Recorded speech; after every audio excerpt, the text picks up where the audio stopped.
Hello? Hello? Hello? Hello?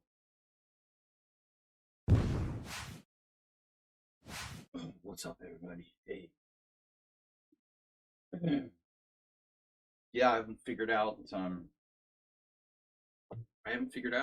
sick or the Budapest, all of Eastern Europe is like covered in massive like red map of highest level ragweed pollen. So I don't know if I'm sick or I just have severe allergies because the symptoms are basically the same. I moved back to my roof apartment. So good news is there's not a lot of noise. The bad news is that it's 40 Celsius, so I don't have an air conditioner. And the fan is just blowing like hot air at me. Doesn't help a lot. I need an air conditioner badly. Guys, we're starting in 5 minutes. Deadly Heat Wave Arena. Can I let you in the team? Well, that is a possibility. It depends.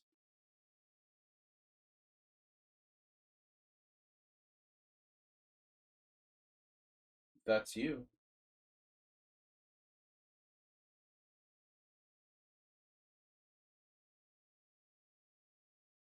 The internet went down in Village. So our temperature now, you can see, is at 104, which is 40 degrees Celsius. Punda is immune. I don't know. I thought I was sick. I could have COVID, but I could also just have severe allergies. I don't feel great, but it's pretty hot. All right, guys, tournament starting here. 30 minutes classical with yeah, with Arena Berserk. 3 hours. Classical Arena. There's the link. Yes, thank you. Thank you. Thank you. Copy link. Yes. By the way, Art Vega is gonna play, looks like, in the Olympiad. So I'll know someone. Get a bowl of ice. Uh-huh. Yeah, there's fans that like squirt water in the air. I don't know. They're probably expensive. My daughter is at the store buying a fan for me. I stole hers. It's a tower fan. It doesn't work that well.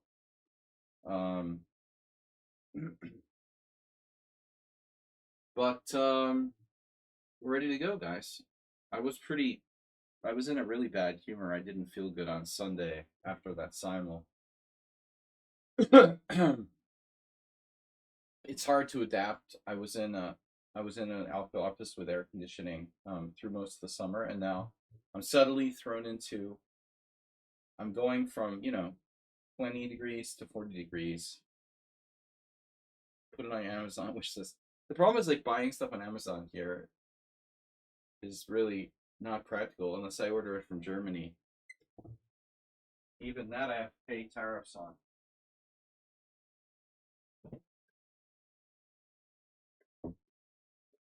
27% VAT in Hungary. We have the highest. Hungary has the highest tax rate of any country in the world, probably. On like, general sales tax, whatever you call it, VAT. Yeah. All right, what's up, guys? We got 10 players and growing. Welcome, everyone.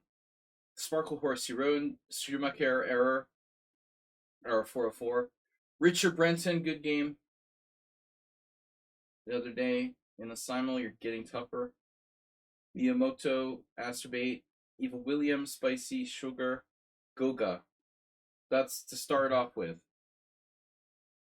No, I thought about getting a little. That's why I made the joke about pools, hot tubs in my stream title. I thought about getting a kiddie pool and putting it on the floor of my office. Like, that's not a joke, dude. That's a serious possibility. I just don't have a kiddie pool. I want to be like one of those girl, one of those like attention seeking sexy girl streamers who does pools, hot tubs, and whatever. Putin. Chess Under Fire has rated you a party of two. Yeah, that's from last stream. All right, guys, please support the stream and our efforts to go to Porto Santo in November. It's going to be a little different, the weather in November. So what did I just do? All right, I just made it. Make it big. All right, make it so. Number 2. Bro, hello. That's where I have yo and bro, hello. Yeah, Richard, I wondered what happened there. The internet went down. I wasn't sure if you didn't like your position, used up all your time. I know that's uncharacteristic for you. I was in really bad humor, just cold or allergy. At first I thought I was sick, but then I started seeing the like pollen map. You're on good game. I started to look at the pollen map. The pollen map in Eastern Europe is basically bright, bright, bright, bright red everywhere, and it's like the entirety of Ukraine, Hungary, and Serbia is like literally covered with ragweed, and it's out of control.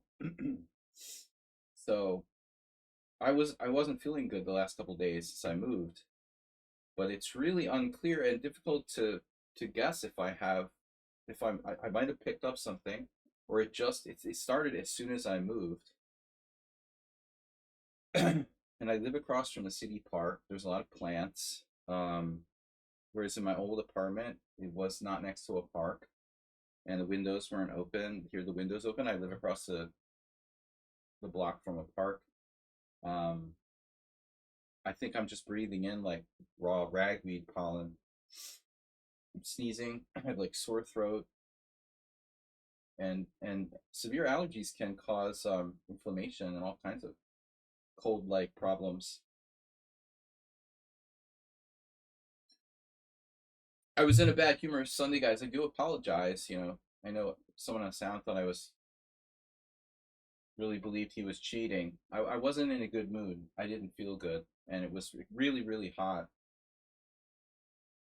I have a small tower fan here. Can I accept the join request? Bro, stop calling me bro. All right. Call me sire. No, sir. All right, you can call me bro if you're from Serbia. That's it. Show you my classical powers. Man, yeah, I thought, oh, I'm sick. You guys see the temperature? It's 39 point. It's like just going under 40 now. They claim it's 34 in Budapest, but I'm on the roof, so the sun's been beating down on my roof above my head like all day. So it might be like 35 degrees. It might be 35 degrees, on the street, but it's like 40 up here. Your Serbian brother. I wanted to make iced coffee. I put the coffee in the fridge for like half an hour, and I got like lukewarm coffee.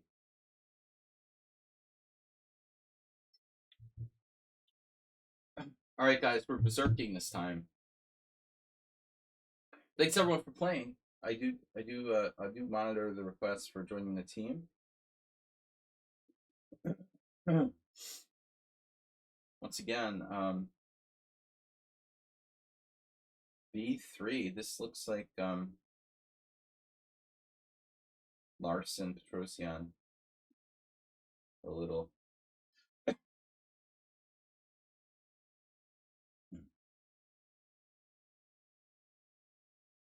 Yeah, I don't know. He sometimes might go with Bishop A3. Actually, when Richard Brenton played in the simul on Sunday, I thought you were like Jeroen. Then I realized Jeroen's not in the simul.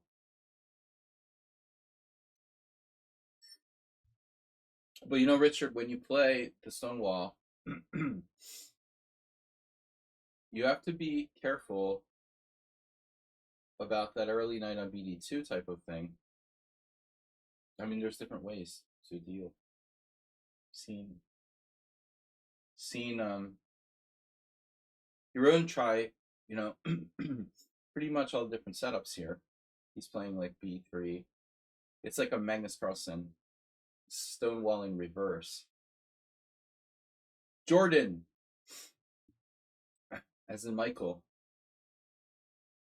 I think I maybe should have considered exchanging on. I should have considered exchanging on d4 before. If I exchange on d4, he can maybe recapture with the bishop or something. Congrats for the water polo. Oh shit. Oh, I saw that. No, but Serbia won in. Wait, now I'm confused. Serbia won? Oh, so Serbia won. Okay, yeah, they have a big rivalry with Croatia. Now Hungary is pretty good at water polo too, but I don't know, like, if they're now they've lagged behind these other countries. Well, it looked like Serbia did had the best chance against USA. France, I watched the France USA final and USA had them under control, but Serbia was out of control.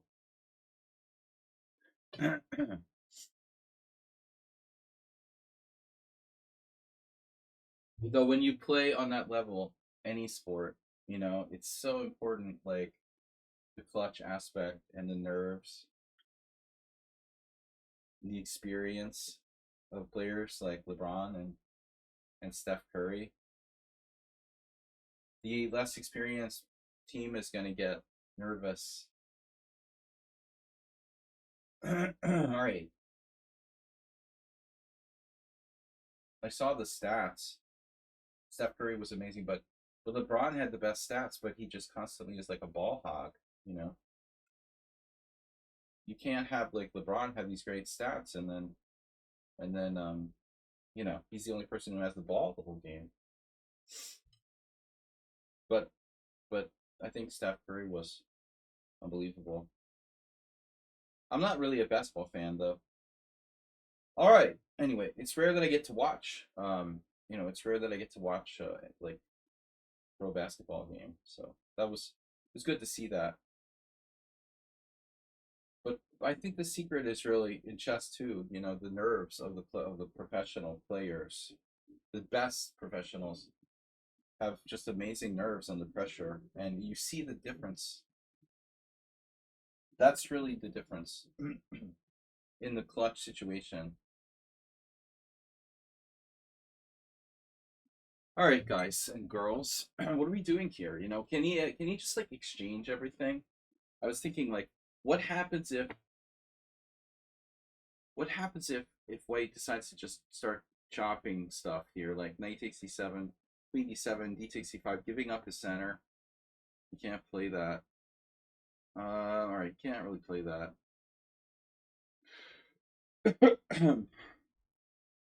So do I do here? What do I do here? Knight. This is the normal Petrosian like maneuver. There's other interesting possibilities here, like knight f5.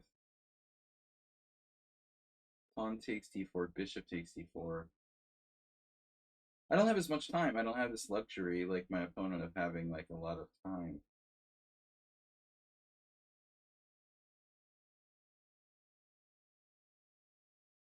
I sacrificed half my time. All right, we got another request to join the team. No, I'm still trying to figure out if I'm sick because my I got a cough, my throat is scratchy, and I thought, oh fuck, I've got COVID. I know the COVID's going around, and but I haven't been around anyone that's sick, and it just started as soon as I moved. It's got to be severe allergies. Sometimes I'll like start sneezing, like sneeze, sneeze, sneeze, sneeze, sneeze, like 6 times in a row. Interesting, huh? We have the most fun conversations here.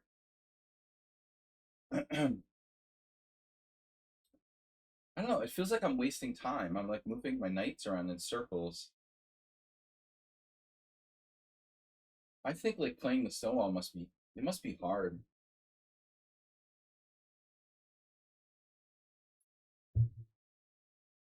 Oh, that's why you didn't stream for like a week. Almost. No, not a full week. Wow. It's a bad bishop, but it's still a bishop.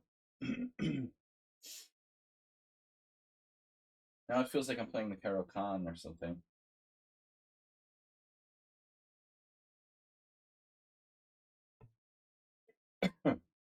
Yeah, you have a lot of dark score weaknesses here. Keep looking at Queen B6, which drops a piece.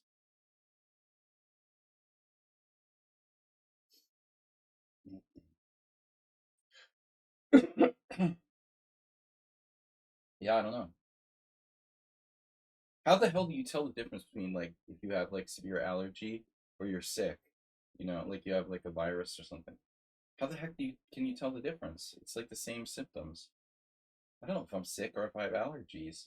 I'm gonna go to the doctor to find out. What do? Go to an allergist and try to find out? Who has time for that? Doesn't seem to be getting worse. It's kind of like stabilized, so I think it must be allergies. I know it's an interesting subject. Yeah, I just moved and it was hell.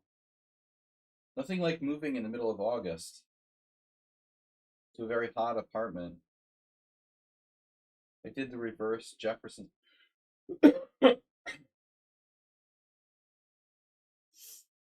um, Burin is tough to deal with. Stodgy and solid.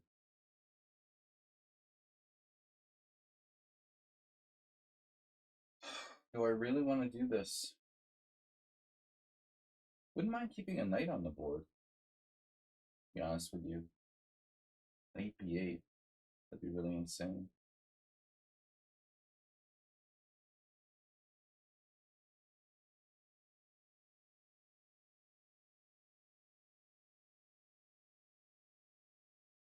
Not a very exciting position. I mean, you'd think like you'd have some exposure with all these weaknesses. I mean, I could, for example, play like rook c3. How's our temperature? 40 degrees. It's you can see the thermometer there. It's exactly at 40. It has not shaken. So what we'll see is basically the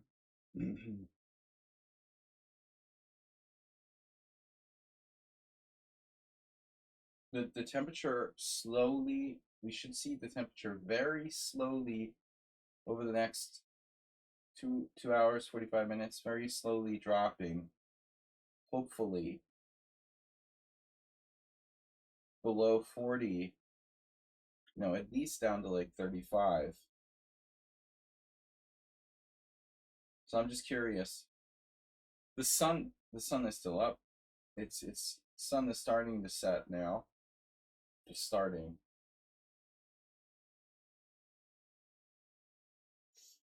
Doesn't get dark for another 2 hours, but we don't have as much direct sun on my roof now. It was really killing me on Sunday. I was in a very, very bad mood, stressed. Playing that Simo on Sunday. Guys, please donate and support the stream if you can. Don't be afraid to donate to the stream. Yesterday I didn't stream because I didn't feel that good. And I'm really busy with moving. I've got 100,000 boxes that haven't been opened up, put away. I have too much stuff. I wish I could play b5. Oh, psychic moments. Did I say I wish I could play b5? Did I just say that? He played a4. I was just like hovering my mouse over the b5 square. You know, the bishop's not doing anything, so it should probably think about rerouting.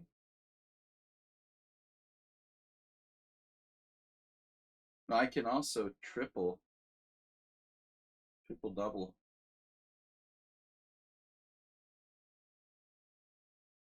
Of course, if I take on c2, white can take on e6, and I might want to play king f7. Can't get into complaining. I love complaining. I just do these streams so I complain about my allergies and the heat.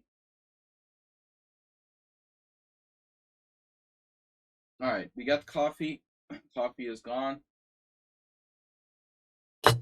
Let's focus.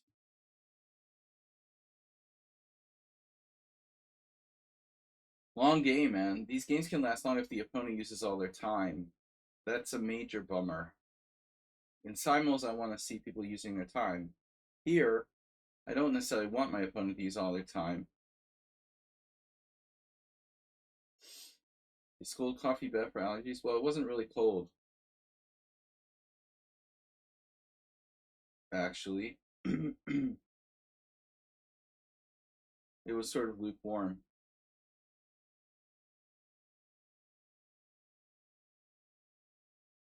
But king f7. Uh-oh. He's looking at knight d3.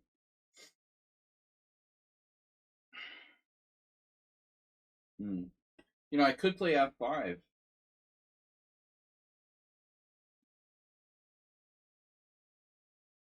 Very committal move.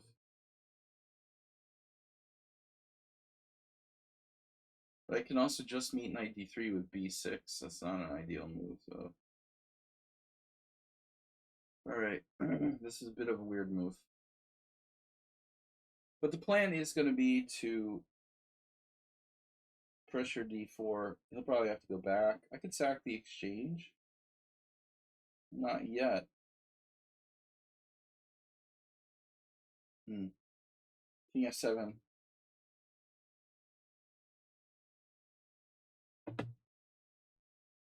This pawn structure might look familiar to Richard. Yeah, we also had the stone wall.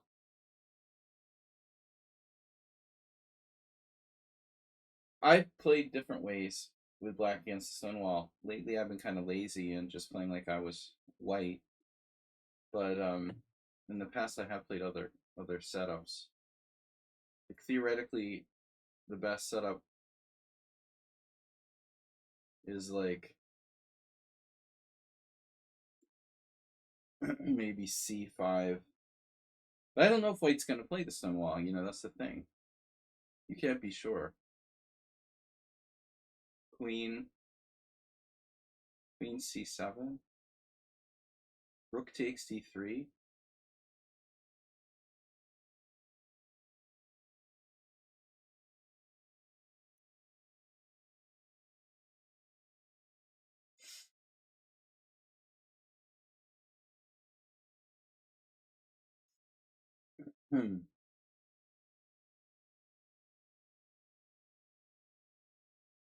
You know, he's not using his time and he's still playing quickly.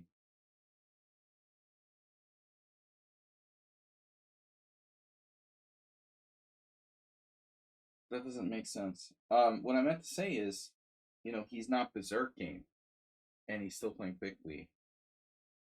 So it's almost like he wants to exploit my berserking by keeping me busy, you know, having the onus on me time wise. He's playing fairly quickly.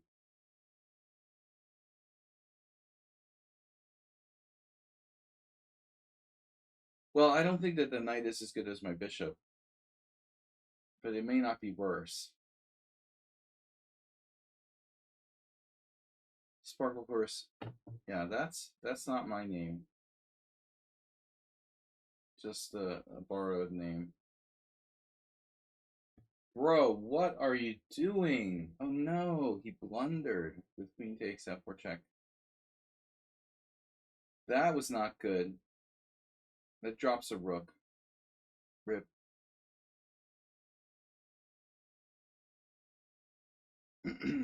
Someone's not warmed up yet.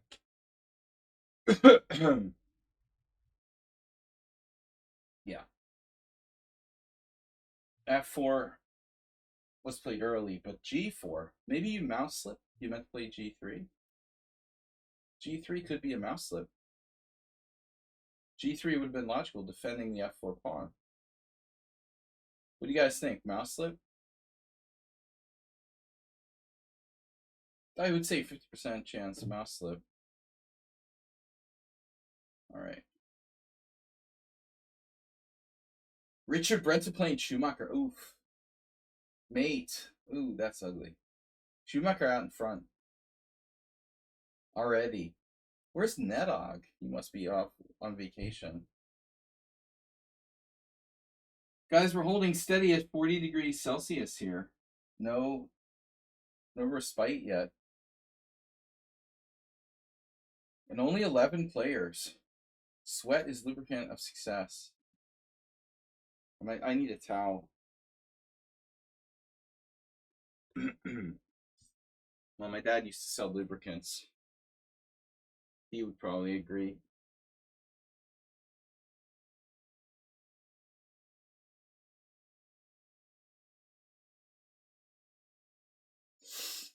Ironically, you grew up with your father, salesman for a lubricant company. Oil and lubricants, auto lubricants. D4, knight f6, or what are we gonna do here? Yeah. All right. Oh no! Oh no! I clicked berserk. I did. I clicked berserk. Oh no! It doesn't matter. You play fast anyway.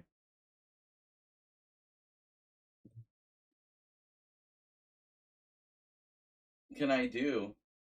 Oh my god. Oh my god. Oh no.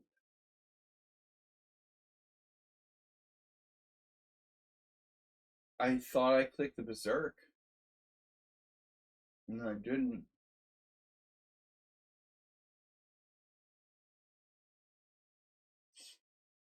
Maybe this is a good thing. You know, it'll slow down the jack.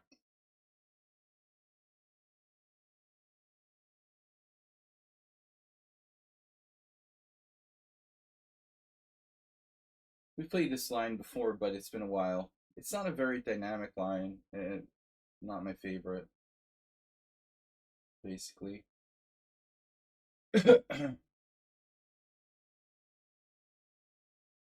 We had this discussion in a different position. I'm not really clear on that whole exchange, but I guess it's okay for white. We're we're yeah, we're close to the Botanic theme here. He likes to do, well, let's see. I'll draw my bishop in some lines. See, e5 takes, knight takes. Castles is a little slow, but whatever. All right, are you gonna play a3 or just develop?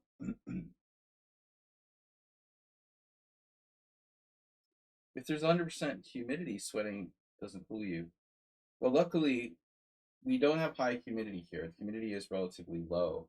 So I grew up in Atlantic, the mid Atlantic, and it was very humid. You know, summers were brutal. Everybody like, oh my God, climate change. I know there's climate change, but I mean seriously, in mid Atlantic, southern New Jersey, near the Delaware Valley area, we had very brutal summers, extremely humid. It was very hot. I was just remembering now, like some summers where I was like, as a little kid, like dying. It was so humid. at our summer house. Pretty much the same here as here, but worse. Hey, someone on sound, what's up? I love the mid-Atlantic humidity, but in Budapest we don't have high humidity. It's like very low humidity here now, 34% or something. So it's really not that bad, just hot. Um,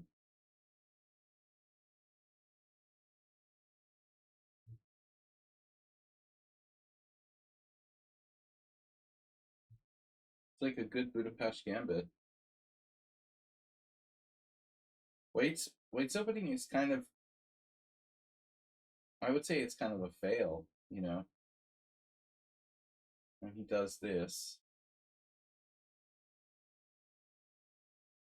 And that raises, or just raises a question. I mean, are we going to give up this bishop or not?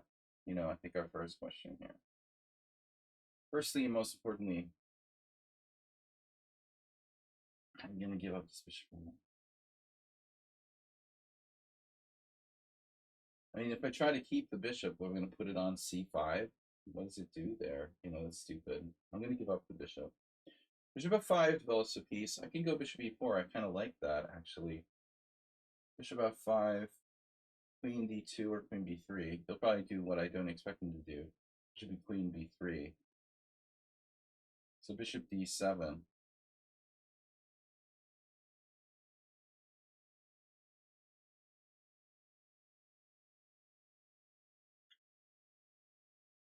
Sure what my plan is, really. I'm going to take this.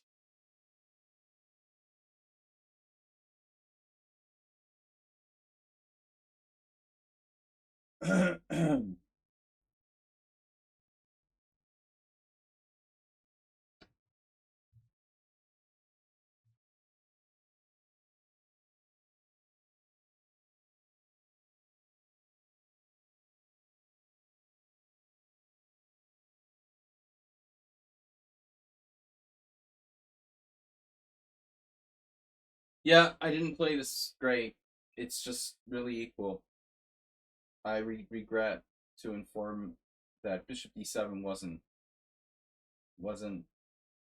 good. I could have played bishop f5 with tempo, but oh man, bishop f5, as they say, with tempo.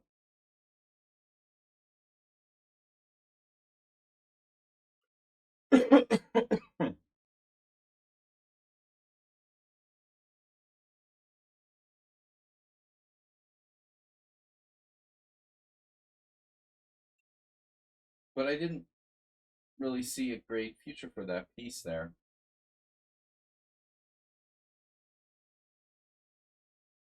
So, someone on sound, very drawish. Ugh, b4. It's a nasty move.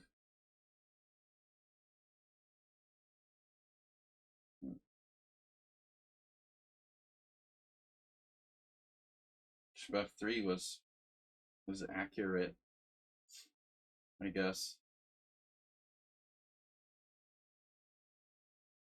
Aha.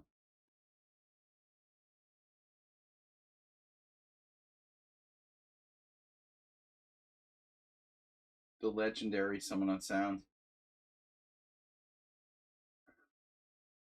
I've started having like special clock simuls for someone on sound, where we only take on very strong opponents who, you know, were over like 2100.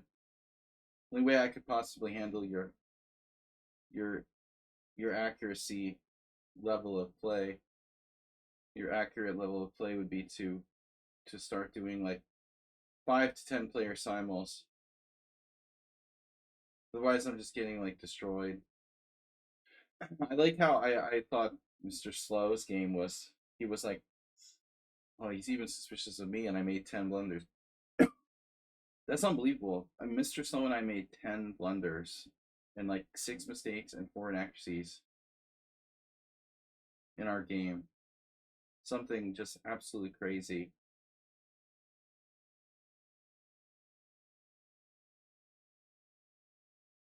I mean, that's easy to say, coffee house, some of the sound, but your repertoire is hard to get around. It's pretty hard to get around your opening repertoire. Uh, you know, you're not just some random guy. I mean, you've got your entire opening repertoire worked out better than most tournament players. So I'd have to play something like really beyond coffee house, you know.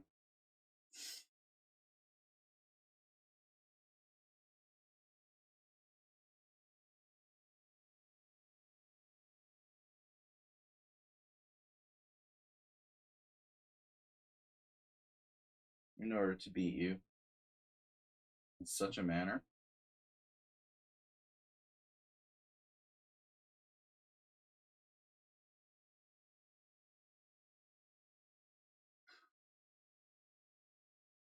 Take, take.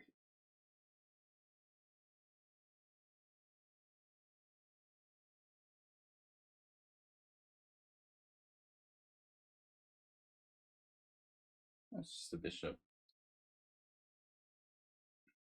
Wow.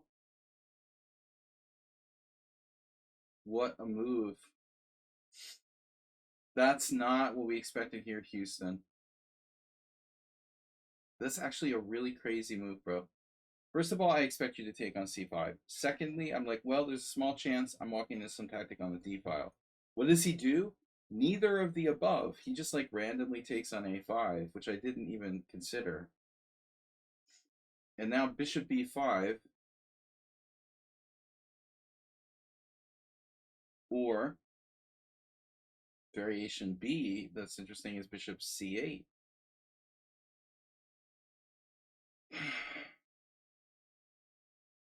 It's probably going to end up being a draw anyway.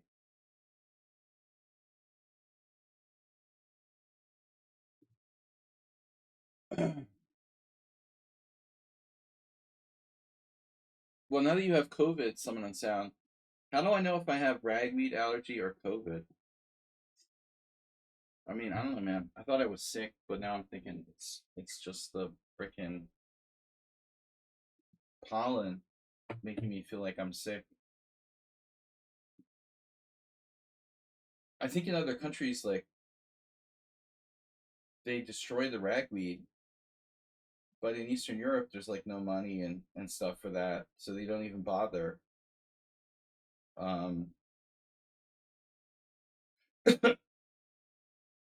you know, if you look the pollen map for Eastern Europe, it's insane. Like the air is just like filled with ragweed everywhere. I would always get this in the summer in Budapest, like sneezing and stuff.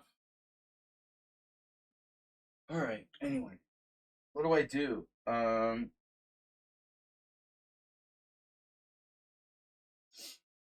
Bishop b5.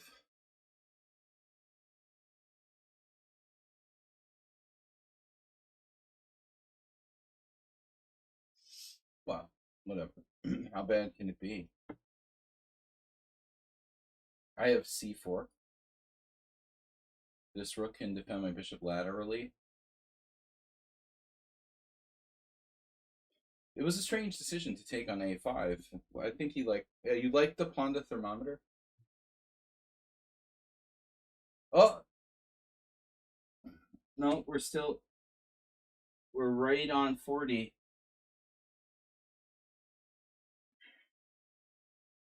Ponda's really focused.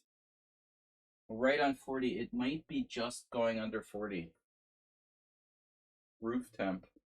So here, Schumacher simplifies with Ponte's pawn, but I'm not sure he should do that necessarily. That's one. That's like, well, it's not multiple like less options after taking there. He doesn't have any a6.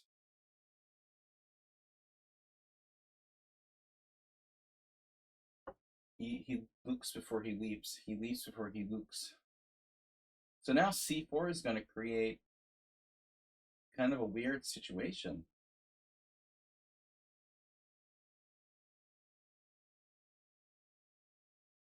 It almost feels like I'm up a pawn. Yuck.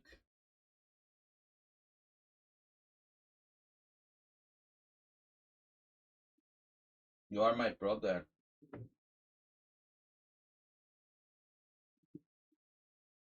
Perhaps I should have played like rook d6 first. It didn't occur to me. That's fine.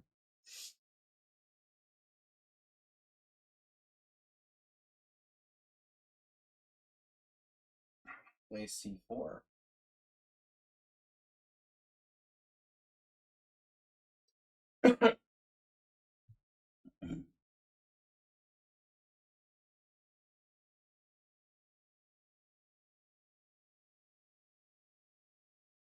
Just don't play rook a8 no matter what you do. Here, oh, bishop e2. Of course. Okay. Now I can play rook a8.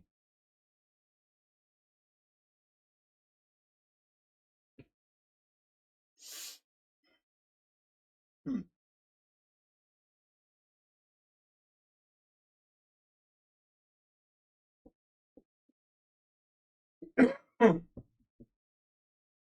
Just a minute.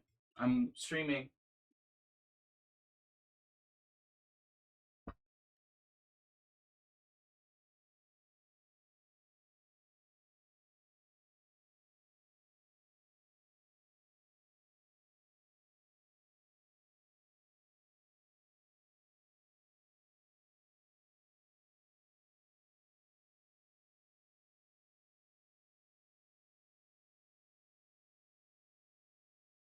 Someone reported an earthquake. I didn't feel anything. All right. False earthquake alarm.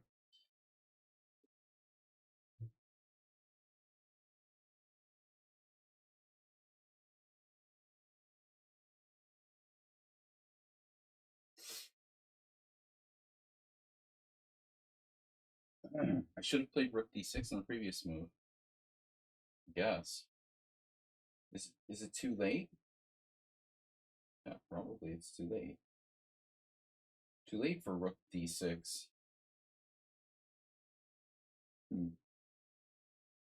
Rook c5, rook b4. Rook c5, rook b4, rook d6, a4, bishop a6. Losing a pawn. Losing a pawn, though. rook d2, rook, rook d2, bishop c4. Not good. Well, whatever. Okay. Well, it's a draw anyway, probably. I should probably just offer a draw.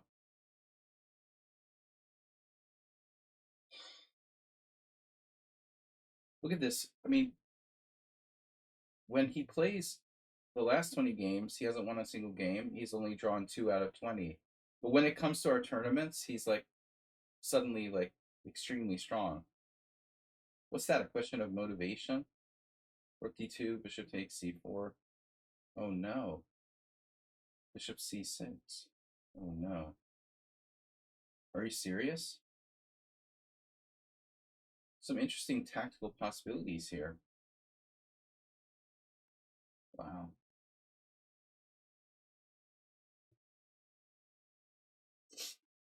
Tactical. Are you sure you can take that pawn? Nothing can possibly go wrong. Oh, you changed your mind. Okay. He changed his mind. Why? Why would you change your mind like that? It's so weird.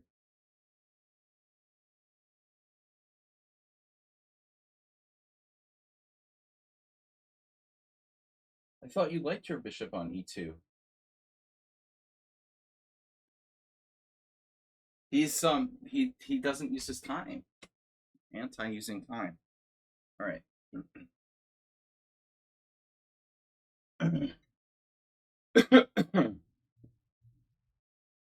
What's the news, guys? Where is everybody?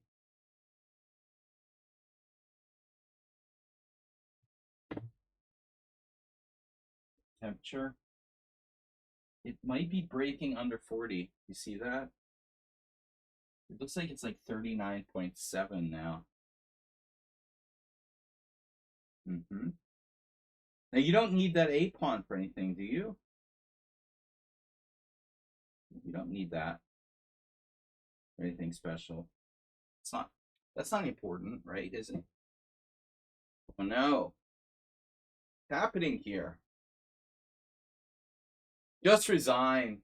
Just resign and rack up more points. You were too impatient. You were probably slightly better. But quick panic moves and suddenly white is losing. Just resign. He's not resigning. Oh no. Oh no. Oh no. No. No. Oh no.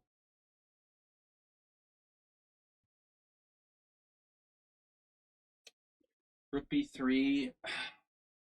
Rook b3, pawn b3, rook c5, pawn c5.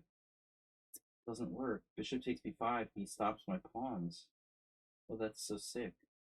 b2, bishop d3, c4.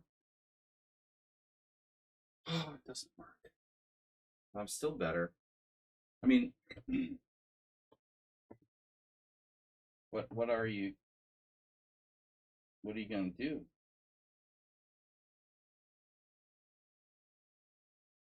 You're gonna hold the draw here. You're gonna do that. Rook a7. Rook a2. You could just play king e7. Man, I thought rook b3 was winning, but it's not, unfortunately. That sucks. Oh no. Oh no. Oh my god. Oh no. Damn, I'm hallucinating and shit. Yeah, he has everything there. That sucks.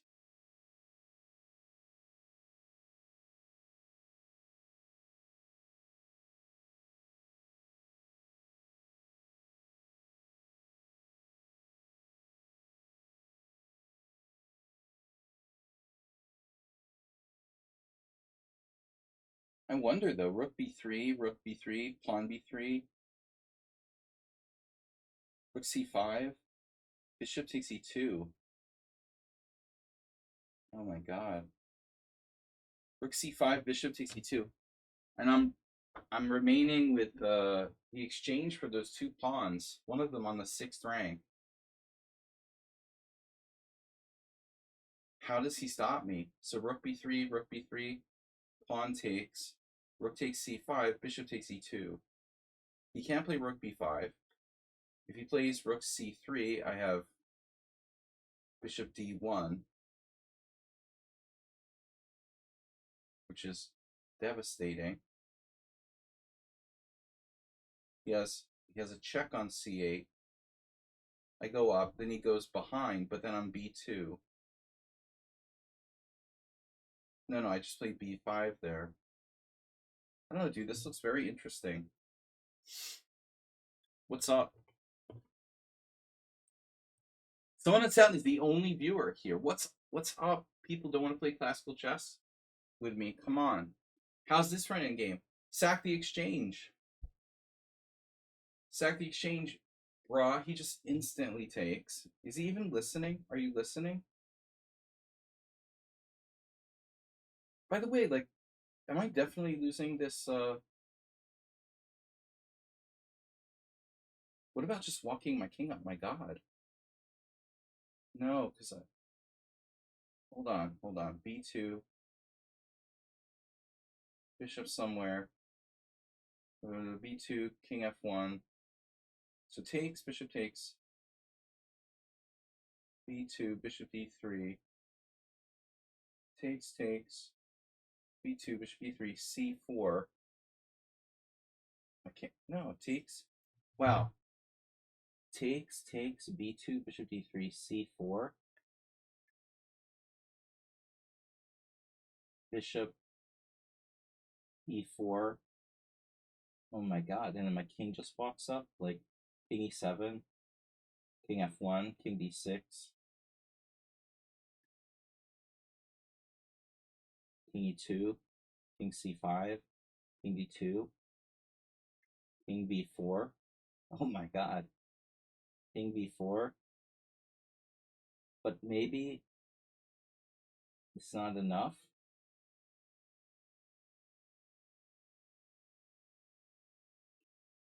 King b4, like f4, c3 check.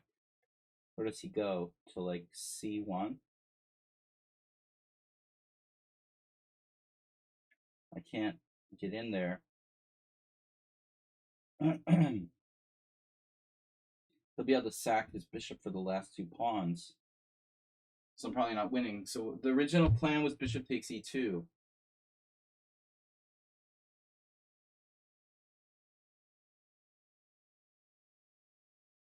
It's very hard for him to stop this pawn. So I'm missing something obvious here.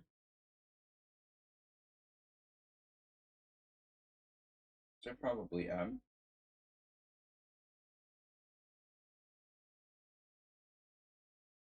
Huh?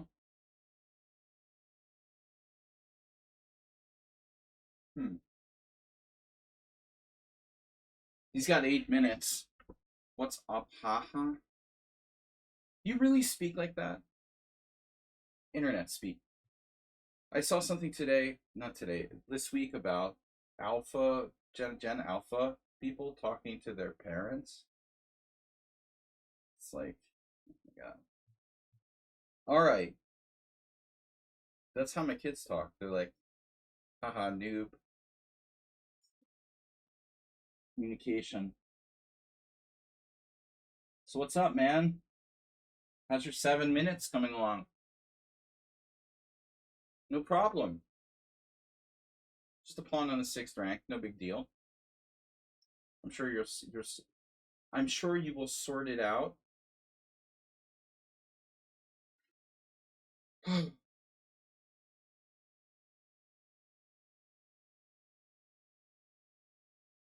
Maybe this is like I'm trying too hard.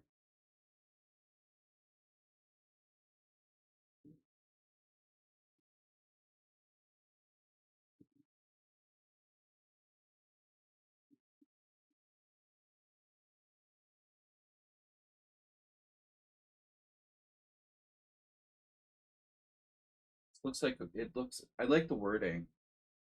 Make sure to use careful wording. I thought I had a way to stop it, but it doesn't work. This actually looks like a really good try. Notice the emphasis on looks like. I don't understand why I have so much trouble like calculating more than one move deep.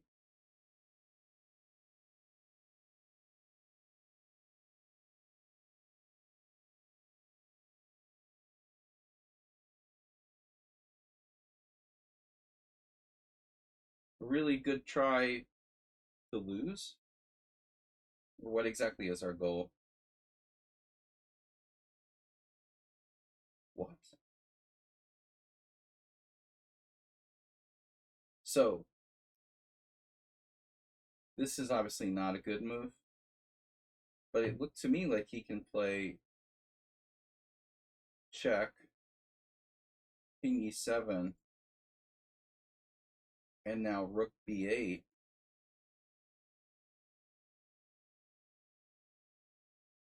King d6, rook takes b6 check, king c5. Okay, I don't know what's going on there. Actually, I don't know. But I know I have b2 now. So I'm having trouble seeing what he does after b2.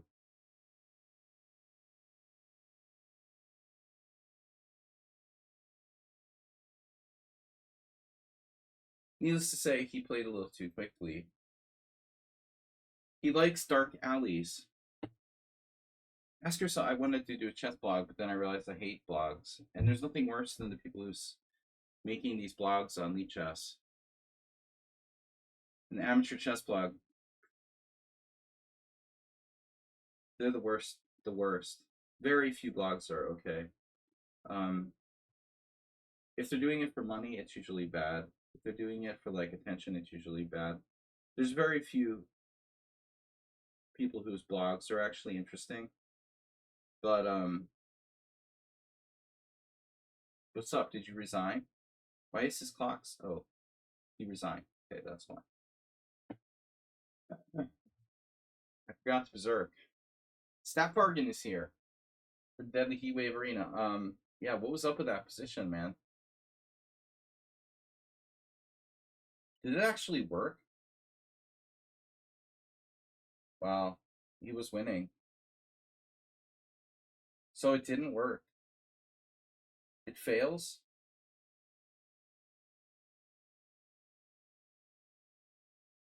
Yeah, because of Rook C8.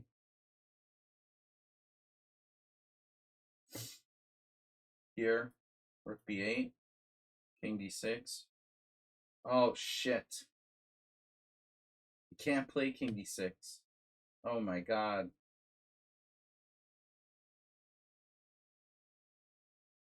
I didn't see Rook D8. That's winning for white. So it was a fail. The whole thing didn't work. It just didn't work. But I mean, after King E7, isn't he just like taking my pawn? Wow. I had Bishop A6 there. I missed that. That was too much for me to conceive. Too much for me to conceive of that. Unless I'm in really good concentration. I mean, unless I have incredible concentration, which I don't. It was too much. I shouldn't have done it. I had the bad gut instinct. I had a gut instinct that wasn't good, but it almost worked. But you saw that Rook D8 check wins my bishop. My king can't cross over, so I'm worse. King D7, Rook takes B6, King C7, and then Rook somewhere like Rook B4. King C7, Rook B4, King C6. Now he has time to get his king over, and I'm probably like losing.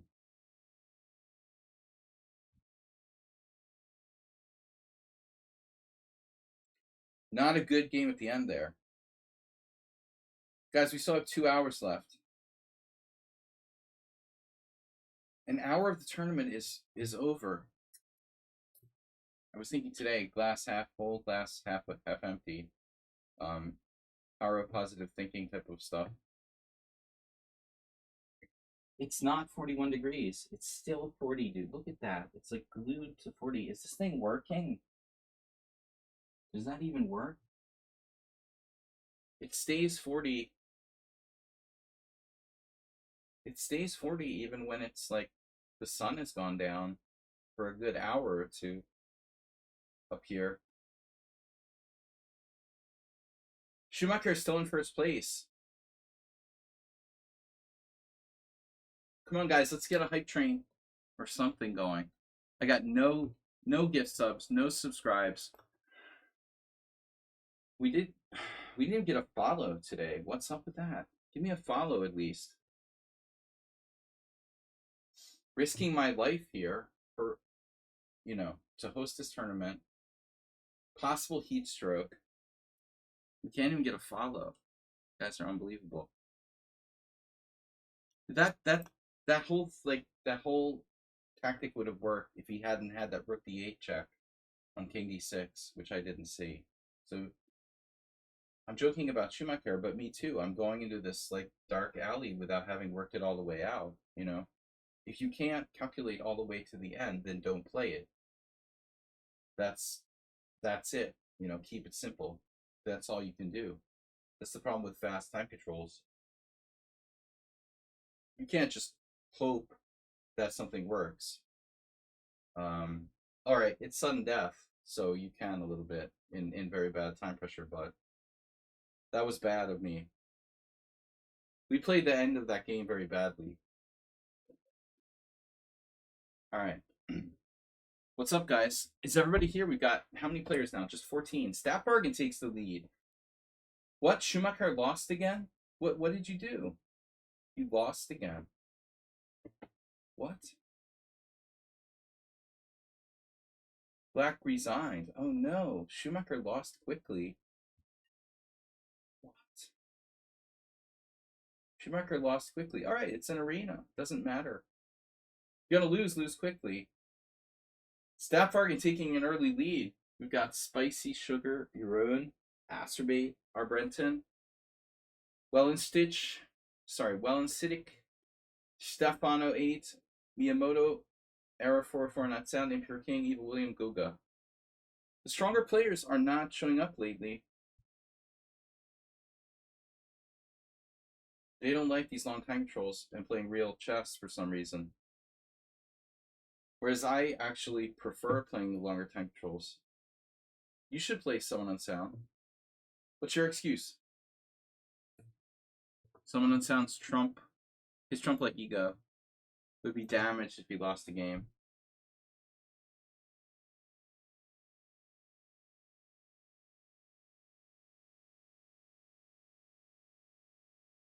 We have 25 viewers. All right, guys. Where's Uber driver? He's like posting there in the beginning of the chat room and then doesn't come for the tournament. You ruin again. I'm feeling the heat now. Yeah. I think it's time to bust out a beer.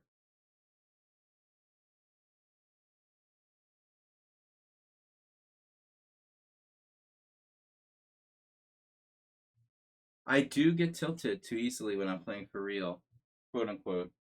You're the guy who'll never go to a tournament because you have perpetual. Well, you have a lot of stuff going on, but before you had a lot of problems, you still had a lot of excuses. I also don't, I don't play enough because I don't like losing. Normally when we criticize others, we're seeing a lot of times it's easy to see faults you recognize from yourself. I also should play more and just not worry about losing. Although I don't like playing in crappy tournaments. TFS has used 200 bits, so we finally got some bits for this week.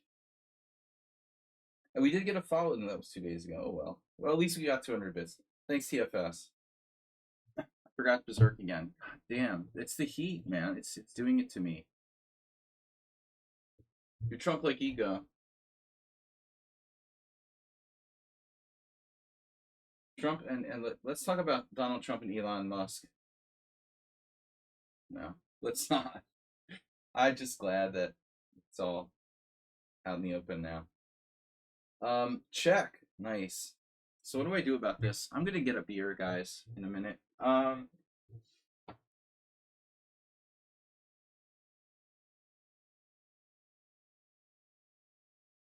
We really have a lot of options on this check. But I think King D1 or King F1 is going a little too far. I think all interpositions are reasonable here for white. But I don't see a reason to not allow this exchange of dark square bishops. My bishop's pretty good, but his dark squares are very weak. I don't know. I think that all three moves there, except for knight f d2. All three minor piece interpositions are good. Again, not knight f d2, that's a little clumsy. But knight c3, knight on bd2, and bishop d2 all have something going for them. This way I get developed and traded off his dark square bishop.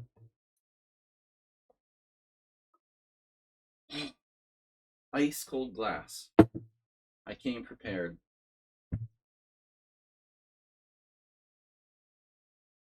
So on the plus side, by the way, how many games have I played with you, Ruin?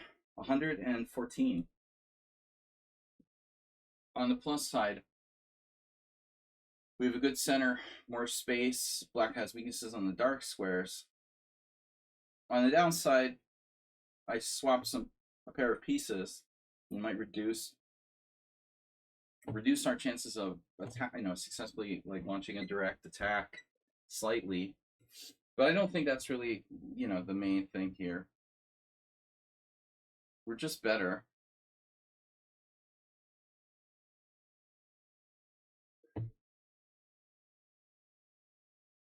No, I'm just kidding around, Summon on Sound. I know that your main thing is like, not your ego, but I mean, okay, we could say it's ego. Maybe there's some ego involved, but not wanting to lose,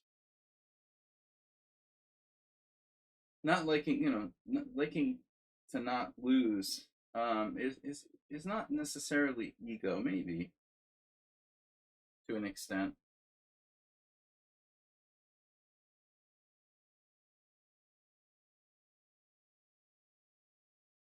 I mean, it's connected to our ego. I like philosophizing about chess psychology, and sports psychology and stuff.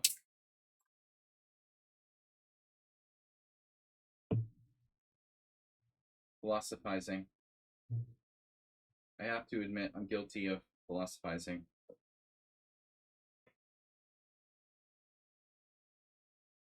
I have to admit,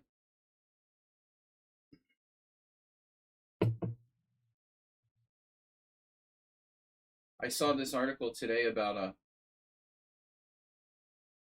treatment facility for alcoholics, the first of its kind in like Scotland. But they give the alcoholics like 6 beers a day. Sign me up.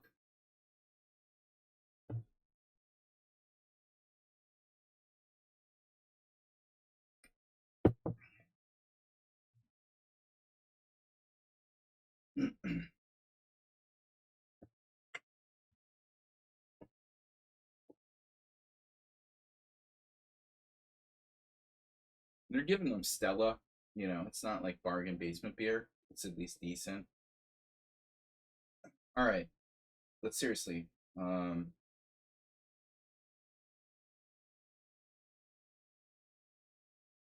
he once was really good.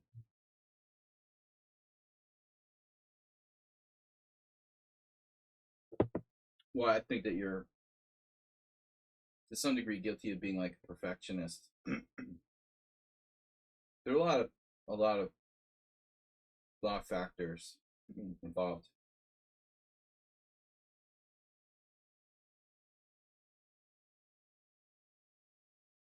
Are you threatening me? Queen e4, the Aster mate, right?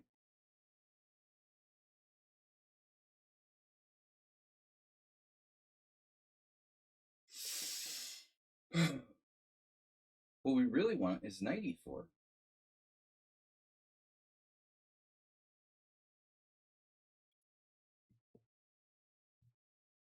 Slow motion.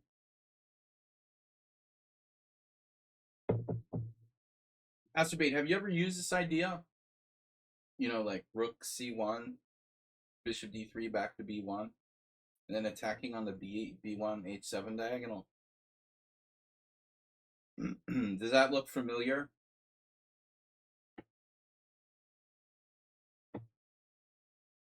I think we're like we're still hanging there at 40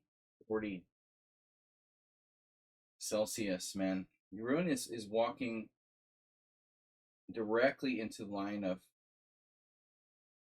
fire. Suspicious.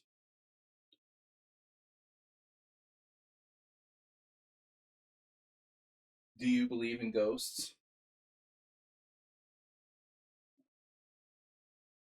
The knight looks a little lonely, man. I mean, where's your backup? Like, hello, Cobra? Where's my backup here? I haven't seen the other patrol car. I'm rolling in there by myself. What are you gonna do? Like knight takes g2?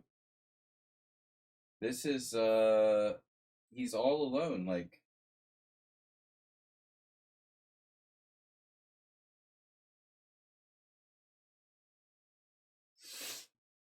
bishop takes h7 doesn't work.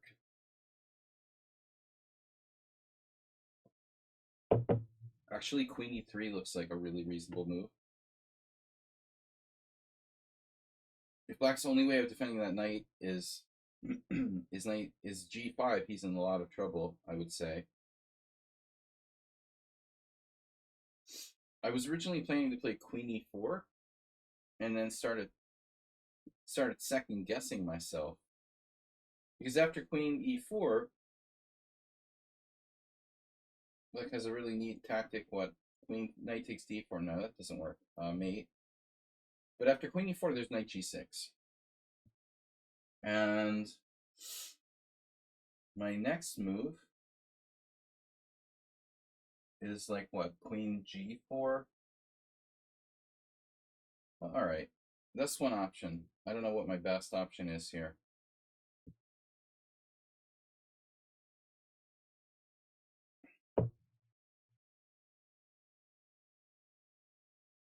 No, I know. No, I mean the temperature is probably being slightly influenced by my machine. It's only about a meter away from the computer, so Peter's, well, I mean, honestly, Peter's a little hotter than the room, slightly over. If you want to be technical about it,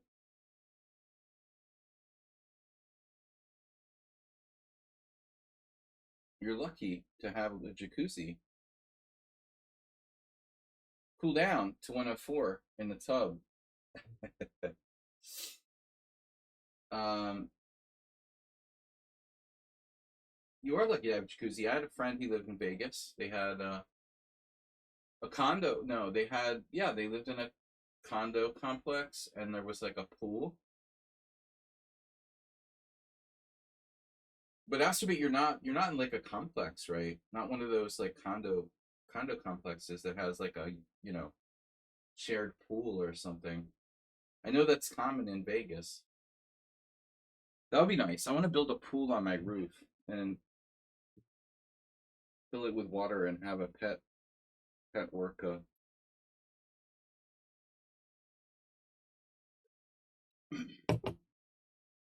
F5.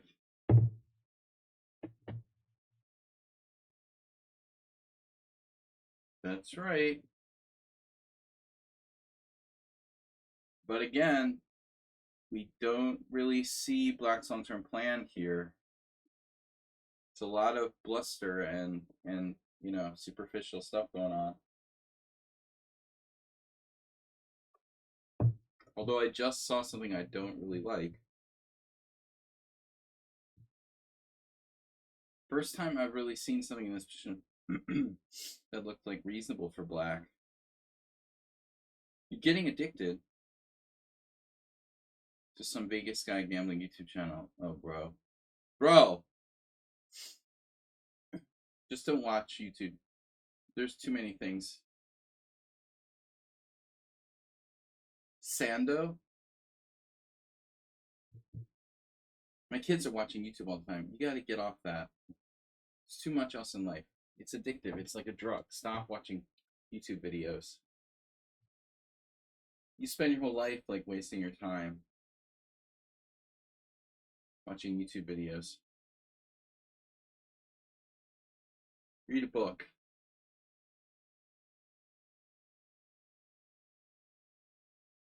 Listen to an audiobook at least.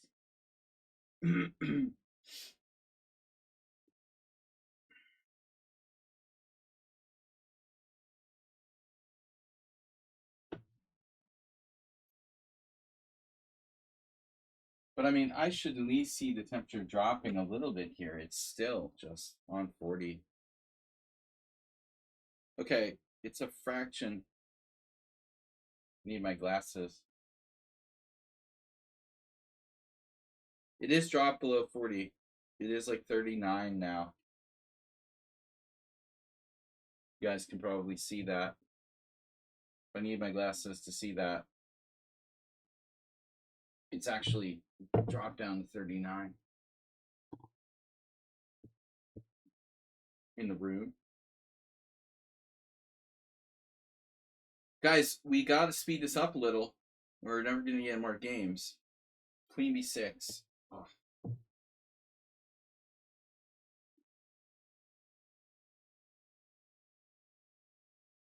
Not the move I was most concerned about.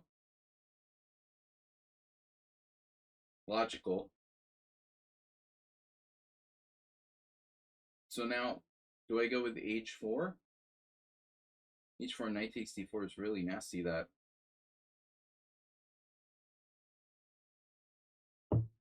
That's not. No, it's not cool. Knight b3 is obligatory. This is obligatory.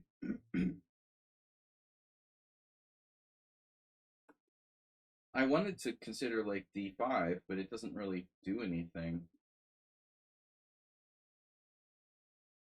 Now I have this.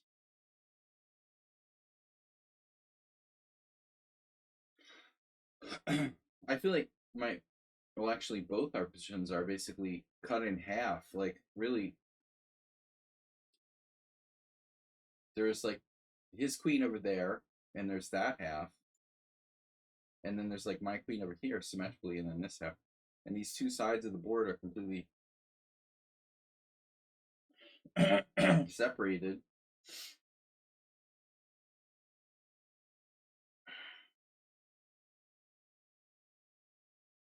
Like d5 doesn't really do anything. Black has both knight b4 and knight d4. I have to defend this pawn. Plus there's knight c5.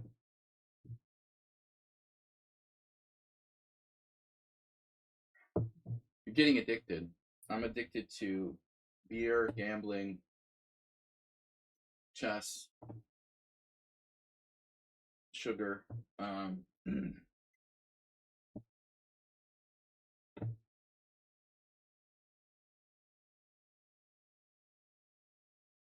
Wow, rook d8. That's preemptively defending the d7 pawn, but a very, very passive move inherently.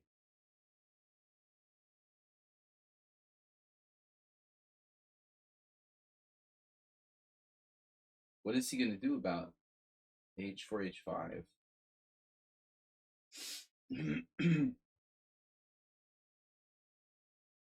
I remember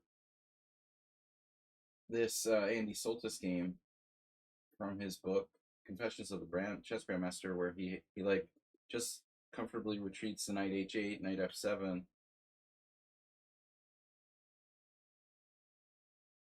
In this structure. I don't remember what it was. It was probably some kind of like c3 Sicilian with black.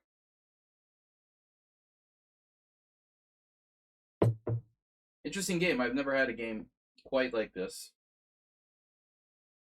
But I suspect black's play is a bit on the passive side there.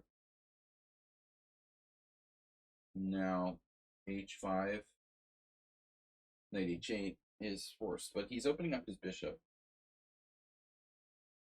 So there is, for the first time, possibility of bishop takes f3. It's controversial.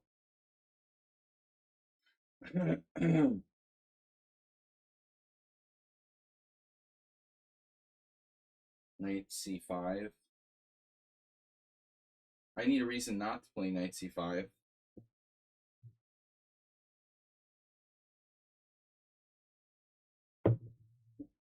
If your plan is bishop takes f3, that is understandable. The question is, should I take with the queen or with the pawn?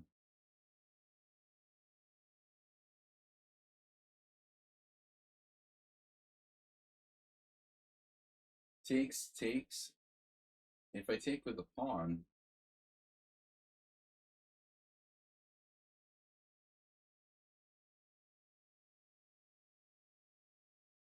it seems like it's better to take with the queen, give up a pawn. Black is under a lot of pressure.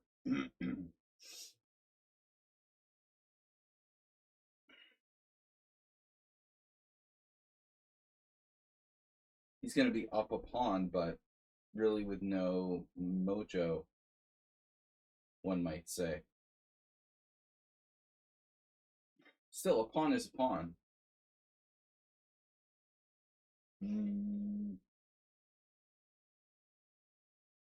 This wasn't my original plan. I was going to take with the pawn. Does this clock work?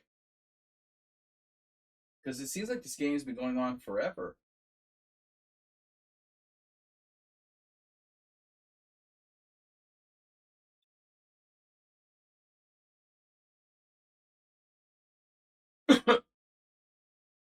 Maybe F4. You want to try F4? Anybody?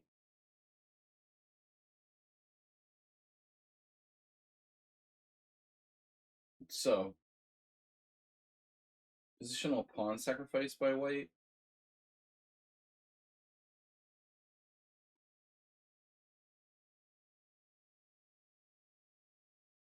Now our hero with black doesn't have a lot of active counterplay. Redundant knights.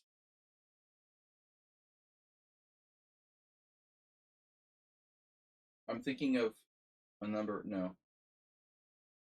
What?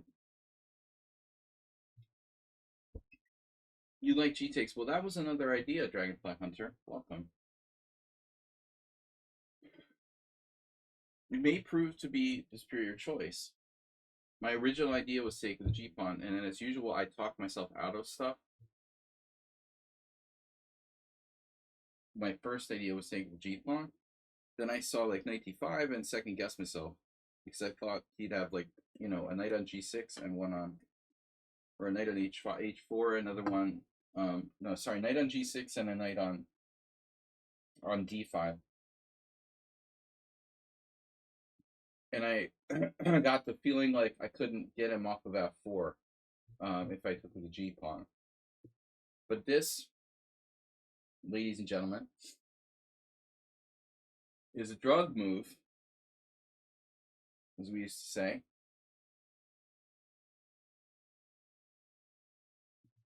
There's absolutely, positively no reason for a black to sacrifice piece there.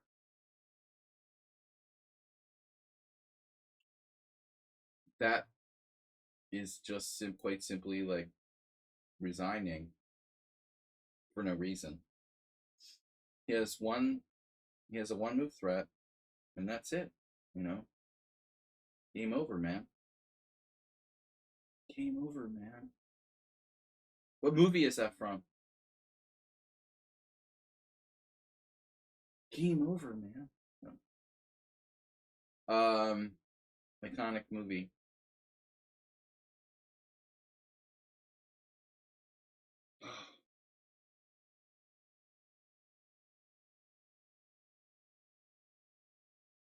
Never get out of the boat.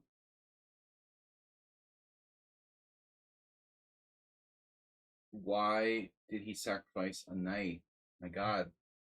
After Queen H5, you have to be redundant. And suck it up. Play knight g6. Play with redundant knights.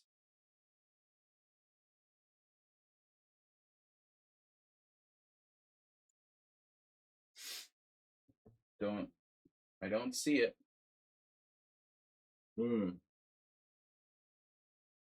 Now I see it. Now you see it. Now you don't.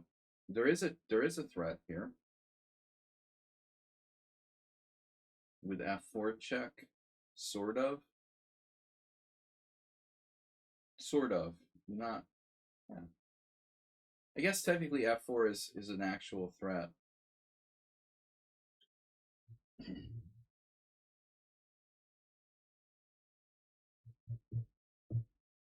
Not gonna hold.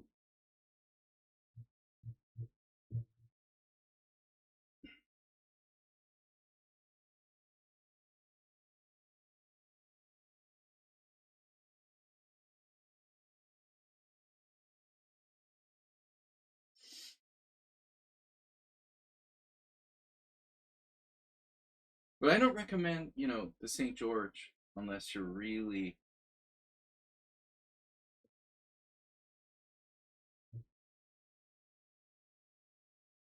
I would say don't play openings like I like the St. George. It was fun. I played it quite a bit, and I have a good score with it. But I don't think I would play it against a stronger opponent. It's a great opening to play against weaker opponents, or even opponents about your own, up to about your own strength. But don't think it's a good idea.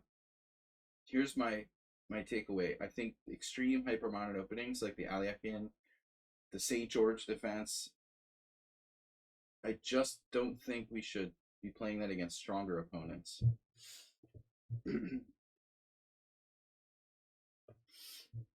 Rude.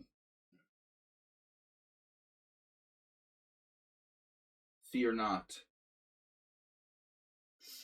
Oh, I hallucinated. Oh man, this is not a good position to be hallucinating in. All right. It's all right. Luckily, it's not a problem.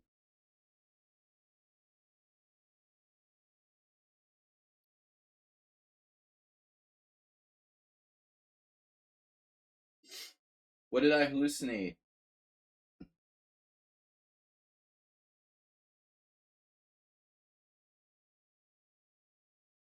Well, I've been to St. George in Romania. They have a statue of St. George slaying the dragon. But in all seriousness, I hallucinated, and this is a very common hallucination. I hallucinated my knight came back to life and could chuck itself into f6. Do you believe that? My my hallucination was that my knight could still go to f6 after it was captured. That was what I was like literally thinking here. But luckily, yeah, if I had a bughouse knight, luckily it doesn't matter. And I can meet rook f3 check with queen takes f3. Black is toast. Now that's a bishop. That's a good bishop. That's about the best you can get. If bishops were like Gillette, if bishops were disposable razors, this bishop would be a Gillette. The Patriots played their first game without Bill Belichick in 24 years. All right. Anyway, speaking of Gillette Stadium, back to the tournament. Can't believe it. It's like it's 100 degrees, and I'm talking about football, American football. Back to tournament. Stapvargan in first place, Sparklehorse in second. Guys, I'm trying to survive here, but I don't know if I can make it through the rest of the arena with like one more cold drink.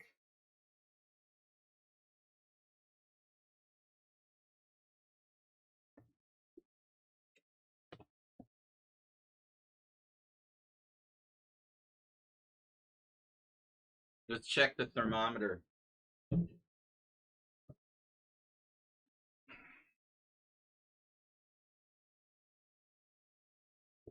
What are we at? Let's get the glasses on and see what's going on here. It was down to like 39. What? Okay, that doesn't make sense. Oh yeah. Yeah, it's down to 39. Repunj Bansal, where did you come from?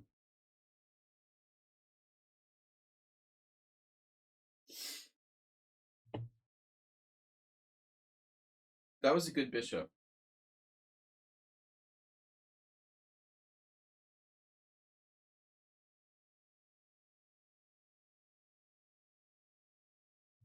I can't resist.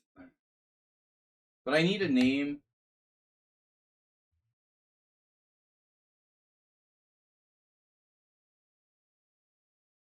Why did LeVar Burton just pop in my head? You ever? What did I see? Someone mentioned LeVar Burton. I can't stop playing this variation. I'm like addicted to it. I have a fan, but it just blows hot air at me with lots of like ragweed pollen. That's with the fan, bro. I mean, I've got a fan and it's 101 Fahrenheit in here, 39 degrees. That's with the fan. If it wasn't for the fan, we'd have like my Simul on Sunday where I didn't have the thermometer. I have a tower fan. It's just pointing right at me, but it's not enough. So I need to have like a contest where we give this opening a name.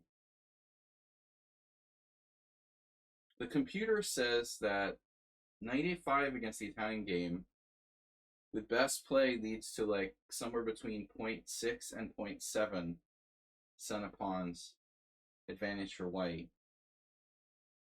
Now there are a lot of openings where white typically gets a larger advantage, like I don't know, the Alekhine, the King's Indian, the Benoni. You know, all these openings like typically be like 0.9 or higher.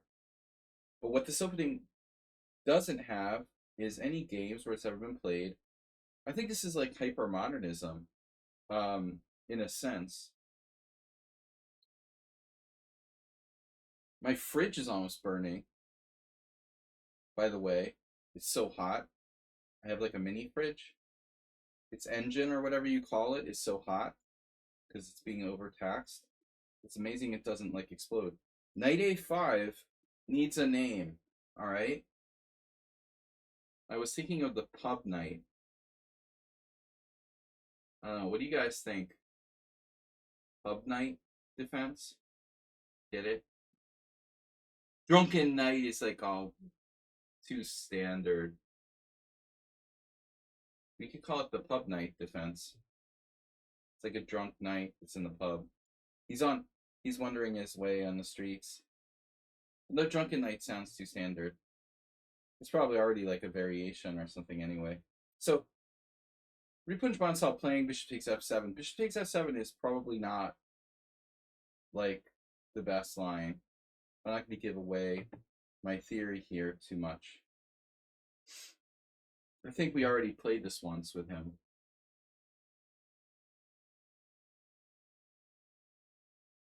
But I mean, I'm playing for a win. You know, I'm not playing this like to try to be weird or. I mean, first of all, I get my opponent out of book. And secondly, it's not that bad. You know, and thirdly, we induce craziness like this. That's a great way to try to win with black, basically. So now d4, and I don't remember if I should play d6 right away or not. I think so.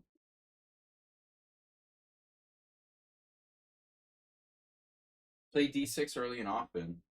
This is a great, the Godfather defense. I like that. But what made you say that?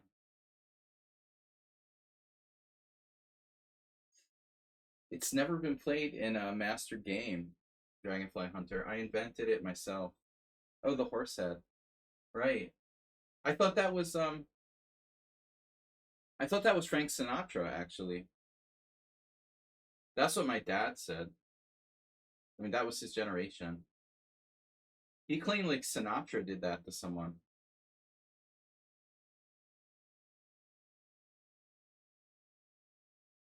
Like, he said Sinatra was really nasty. Not like he knew him personally, but they're of the same generation. Sinatra was super connected to the mob. You think it was a rumor?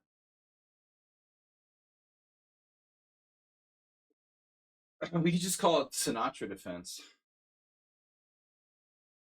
Even better.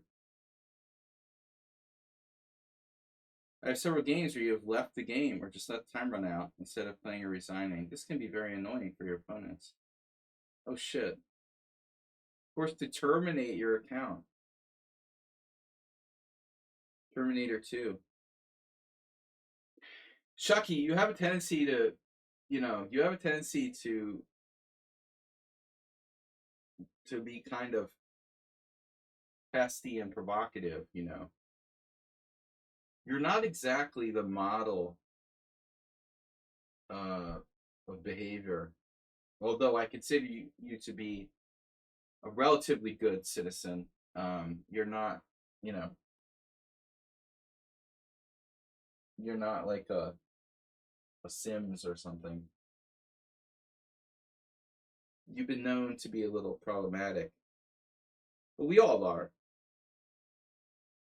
So Queen H5, that may be the reason why my move order could be, let's say, questionable. But wait a second here now. If I take, you take with check. I play bishop e6. No. If I take, you take with check. I play king f7. I don't understand. I take, I call your, I call your bluff. My other option is queen e8. Wait, what's wrong with queen e8? You have some sort of trick? Well, I mean, there's checks. So now I have to decide between queen e8 and pawn takes knight. Pawn takes knight, queen takes pawn check.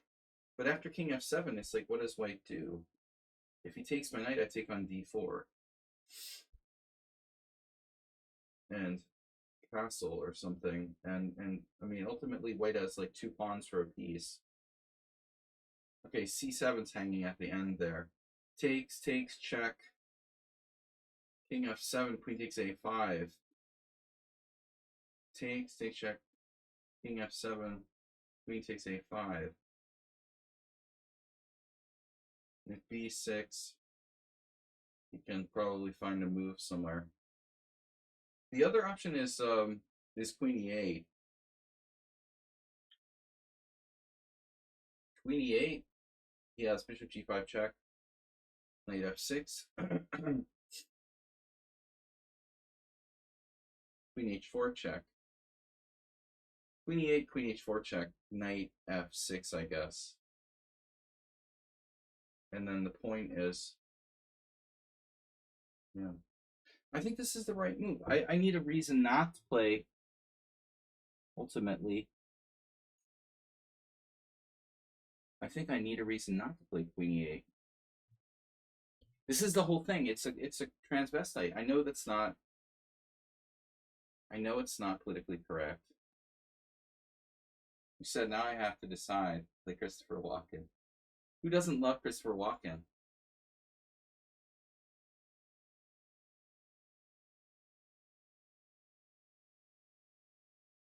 I love that meme. I don't know what movie it's from, where he does that trick where he like tells the guy, I can do between like 300 and 400 push-ups. That clip.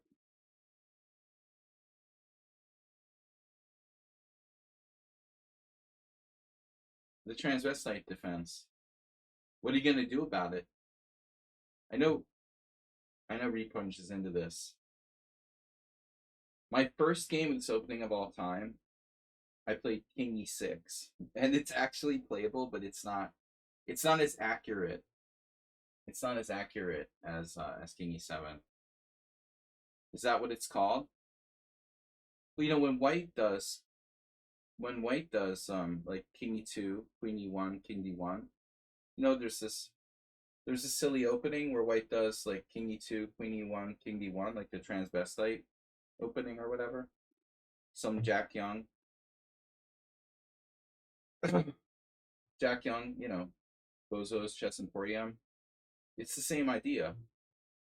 Well, this happens in the Cochrane Gambit too, but we're using King d8 a lot, obviously. Now, this unfortunately for white is a problem because I'm gonna be forcing an exchange of queens in a lot of spots. And at the end of the day,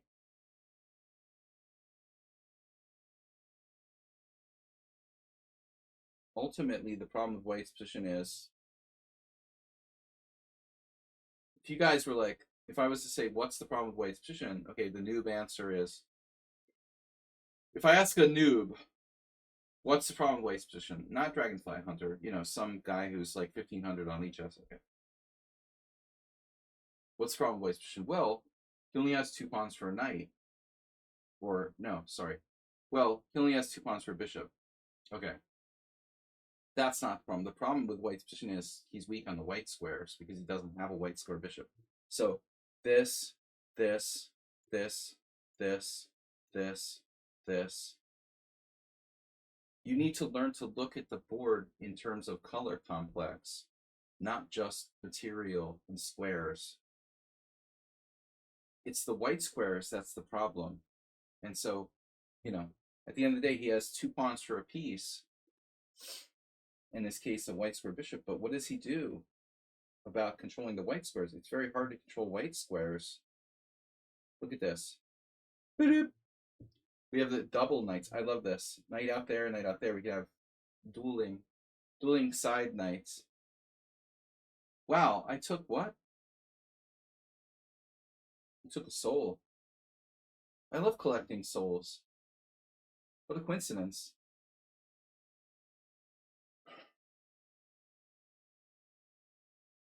Oh, you're avoiding the exchange of queens.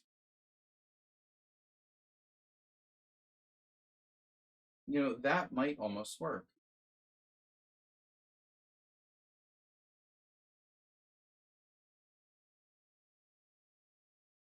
Knight takes e4, queen e3. So all right, he's being a nuisance now. There's queen g6, queen g4. My knight's still out on a5.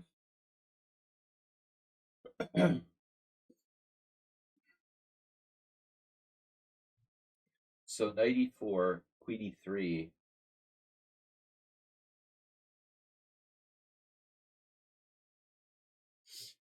Knight e4, queen e3 is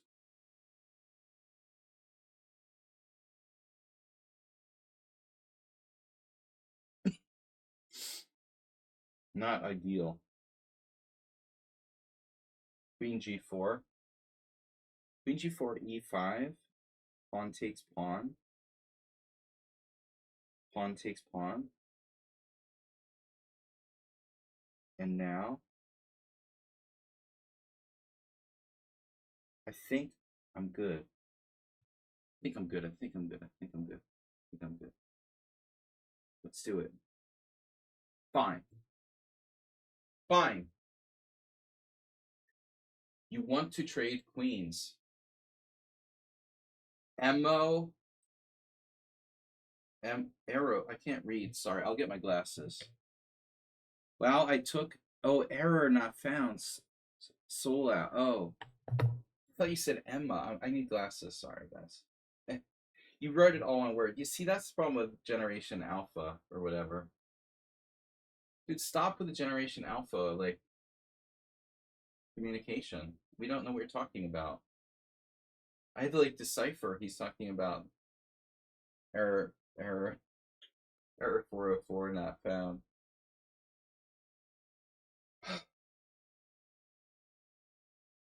It took me 5 minutes to decipher what you're talking about. See, that's bad communication. All right, repunch. Next game. Not round. He's actually error 404 not sound. But without my glasses, it looked like Emma. Emma not found. I'm like, Emma not found. Okay. You're defending your pawn. Okay, so now what we're looking at here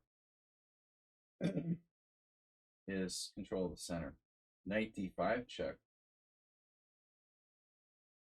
Knight b5. Knight b5 is problematic. It's a good thing I have the transvestite possibility here with the good old days. Knight e4. I mean, I really ought to get my knight back to c6, but I'm gonna have to defend c7 with. There's always this oh, pre-moving, nasty. That was just a nasty pre-move you did to me.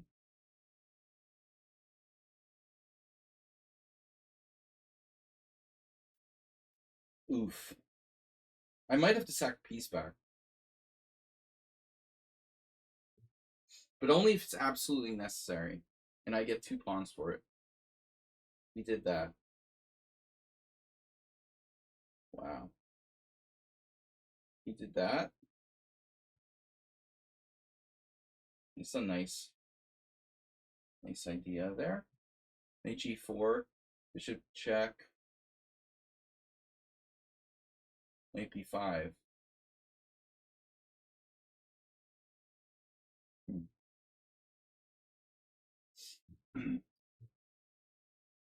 All right, so let's count. He's got all of his pawns, and I have 6 pawns.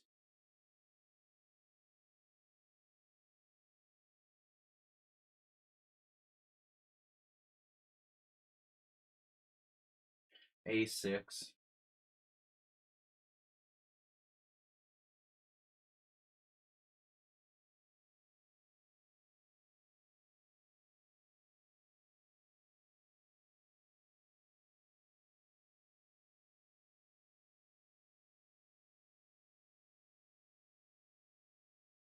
My king is safer on a white square, I guess. We talked about this already.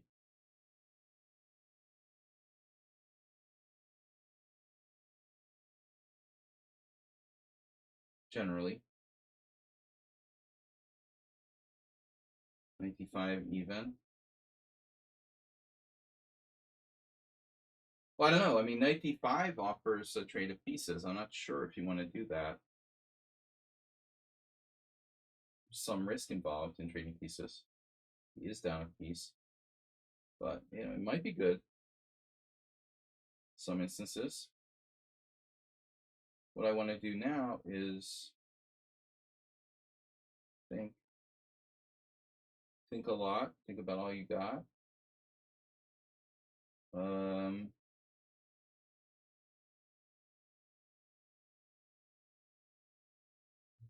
Bishop d7, g6.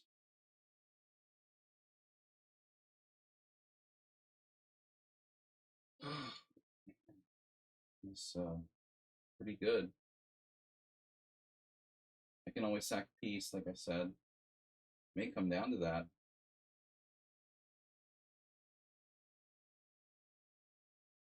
This is pretty unpleasant. Yeah, I'm not against sacking a piece if I have to. But again, only if I have to, considering it. 1, 2, 3, 4, 5, 6, 7, 8. I think I can afford this. But did I do that? I meant to sack my knight. It's all good. A little desperate, but our opponent, he's 1800. 1800, classical 1800. He's a very classical 1800 player. Every bit 1800, very standard kind of 1800.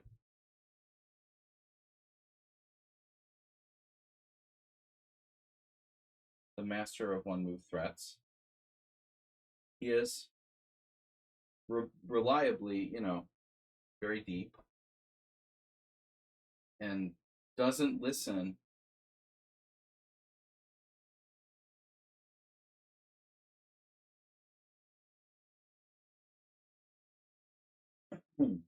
So g5.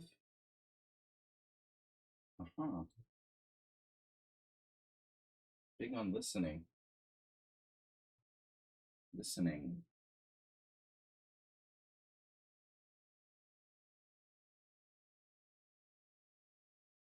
Okay, then.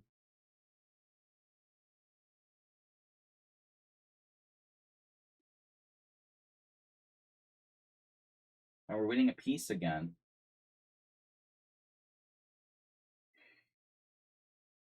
Maybe. All he ever does is play for time. It's ridiculous. It doesn't know. It doesn't matter what the time control. It could be like 2 days time control, and the guy would still be playing for time. At least here it's sudden death. I shouldn't have had to give back the piece. I didn't play it right. I must have made a serious mistake at some point, and I knew I shouldn't objectively, do that, but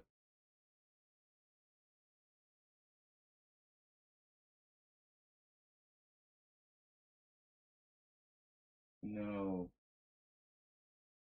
no. It's like a King's Gambit. I think White played the King's Gambit. What do you guys think? What opening was this? You sure it wasn't a King's Gambit? Guess the opening.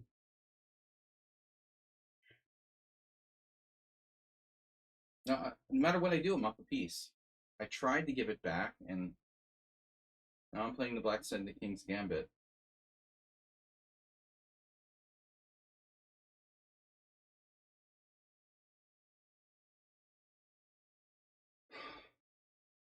Godfather defense. I like that. Yeah, let's see. Quick look.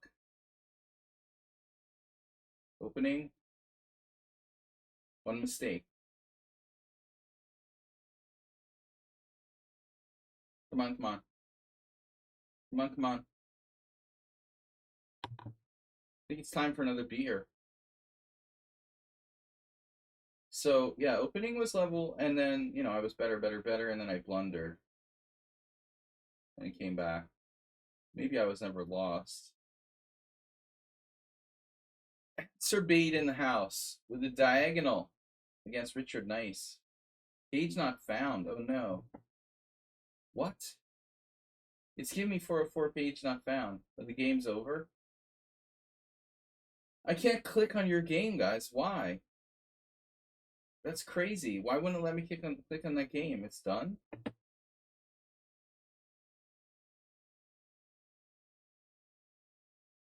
Top games. Masturbate. It will not let me view the game. Can you guys explain this to me? I'm not allowed to click and view the game. It just gives me 404 error not on sound. I'm beginning to think I'm not sick. I just have really bad. I have bad allergies. I don't feel sick. I think it's just massive ragweed allergies. Why doesn't this let me click on their game? Can I click on any games? No. Because I'm like in the tournament, I'm not allowed? Or what?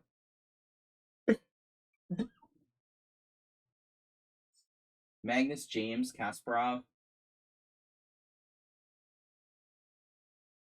I am seriously not allowed to see the other games. What is that? Some new feature? Like when you're in mid tournament, you're not allowed to like view other players' games or something? Are you guys serious? Stand by Sparkle Course, pairing players get ready. So I can't literally see anyone else's games that aren't finished? That's really dumb.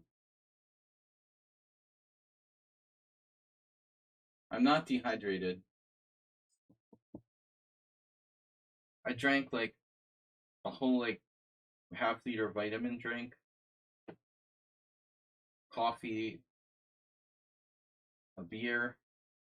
Lots of other stuff that dehydrates you. Guys, temperature is down to 38 now. Only 38 degrees Celsius. Nice. All right, we finally got a berserk in. I think there's something involved with when you're in the process of being paired, it won't let you observe another game.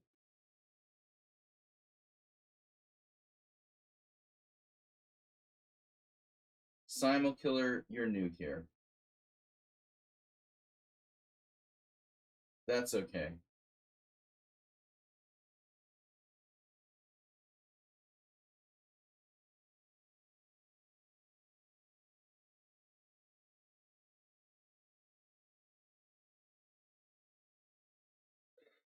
Would I be doing this if I was into that kind of thing? Like, seriously?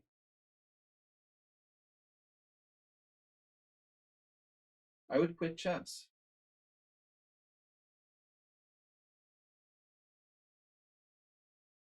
Why destroy chess? Why do we have to destroy chess? Just to make, certain people rich or something.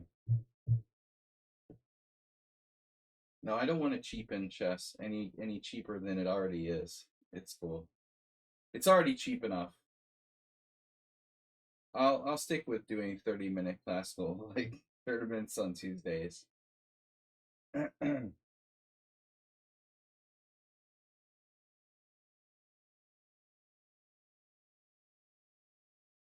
Stop and think about how stupid chess is if that's an important event.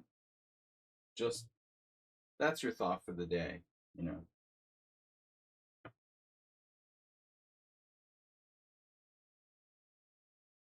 The problem with most people is they don't actually stop and think about stuff. They just don't even bother stop to think about stuff.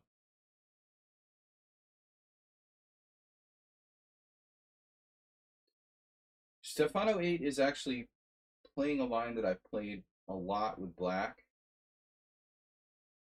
The black side of this sort of classical Marazzi, for lack of a better term.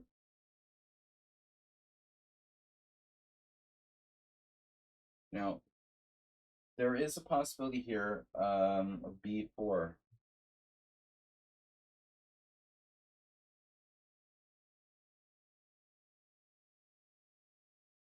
Which allows an ending, but white is a little bit better, in my opinion. So I will generally avoid that, and I prefer to play a5 if I'm black here. But nevertheless, maybe bishop f2 is good as well.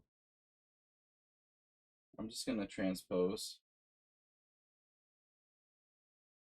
I prefer not to allow the exchange of these dark square bishops. So we're still like in main line here. It's really hot. It's still really hot in here. 38. It's not pulling down very quickly.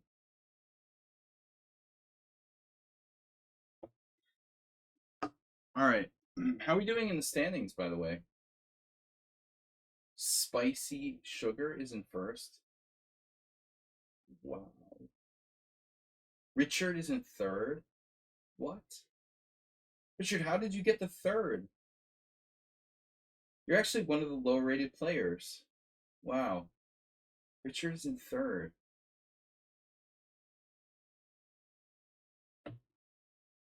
I would love to play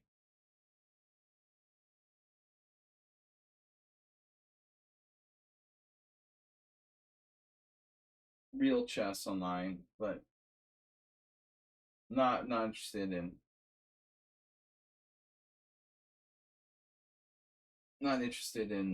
in online chess for like prizes, dude. That's a really bad idea, first of all.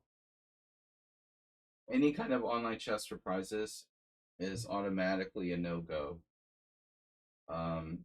Secondly, I don't want to play time controls faster than 5-0, or maybe 3+2, but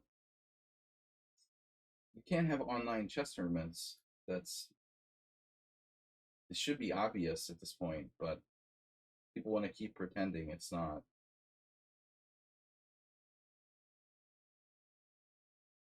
Anyway, that's about the end of that conversation. You've been berserking. Okay, now this is an unusual setup. I mean, the queen doesn't really have much scope there on d7.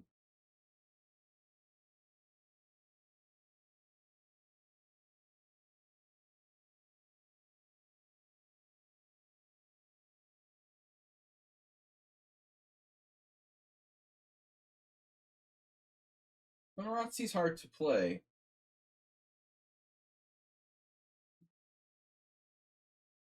For both sides. It takes a lot of experience. White is steady and better. And Black don't know what he's doing here. You know, he's absolutely after move 14 in a mainline position, but then goes off with queen d7. It's just not. The main line is queen b6. You can try bishop e5. You can play e6. I've seen b6, probably even h5. The idea of king h7. But queen b6 is the main line. But this is a weird move. There's no real plan behind this move. And ultimately, like, the rook here is not very well placed. He could maybe do like queen e8, queen f8. Larson would sometimes put the queen on f8 in the black side of the accelerated dragon Razzi. Bent Larson, one of the greatest, hyper modern players, I think, in the last 70 years. One of the few legendary top players who played the accelerated dragon with black. The Trojan would play it sometimes.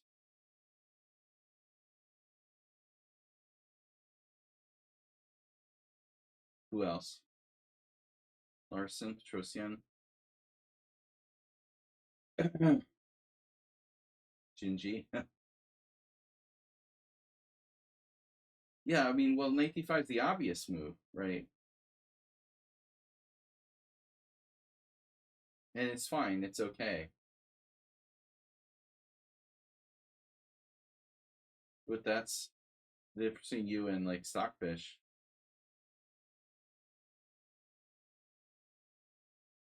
Yeah.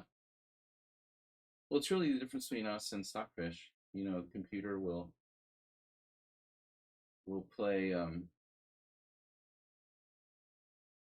quiet moves that are building the position very, very slowly. There's nothing wrong with knight d5. I think it's good, but it also allows black to simplify. And I think, like, ideally, when we have a space advantage position, should really try to keep the opponent cramped. Now, having said that, this is actually a very interesting idea that's been used against me a lot. Certain positions. Knight d5, knight d4 as well. Black here has just basically wasted some time. But still, it's just hard for white to do anything.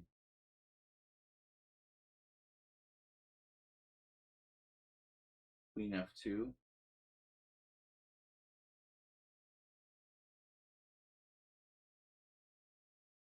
I'm not sure if I really am achieving anything here. But whenever you have a position where it's like hard to do anything, you also have to put yourself in the position of your opponent and remember that if it's hard for you to do anything, it might even be harder for the opponent to do anything. And I think that's the case when you're playing this type of Marazzi. You think you have it tough? Well, try being black because you have even less space and less options than white does.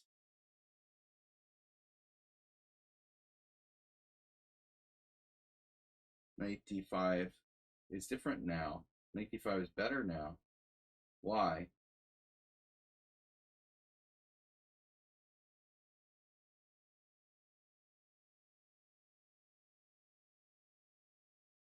Still, I'm not sure it's the right move, but I'm getting low on time.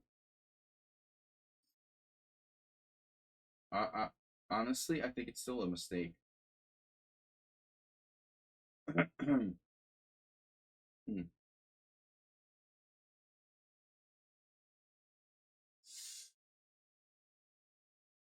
Very interesting. But you see, the defining factor is this, because I have years of experience playing the black side of the Marazzi, and I know, like, I won't play that move, b6, if I lose this square. He has to play queen d7 there. This is very painful. This is a serious problem for black. Obviously, it's easier to play an opening where you played your opponent's side. That's a big advantage. Played a lot of games with black.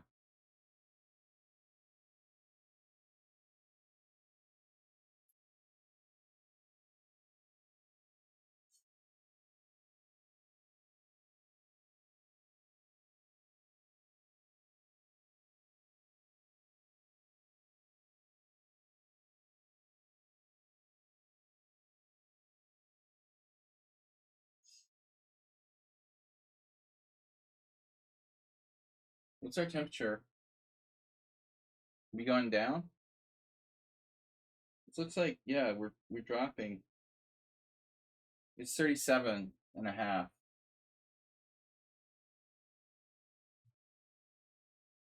We were just about 40 when the stream started.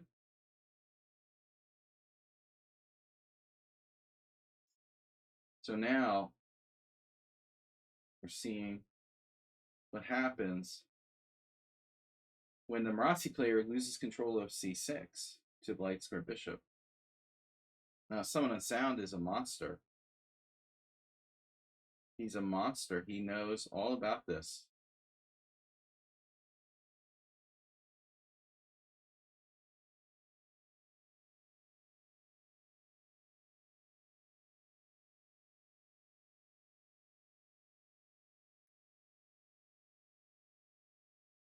This guy, though, I mean, it's striking how fast he is.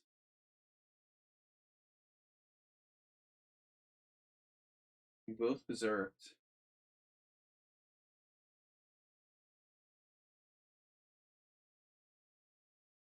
He was on the roof apartment. I was on the bottom floor. So I traded noise for high temperature.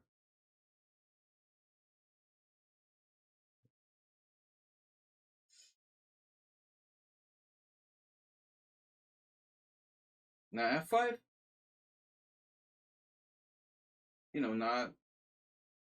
not a ridiculous idea. But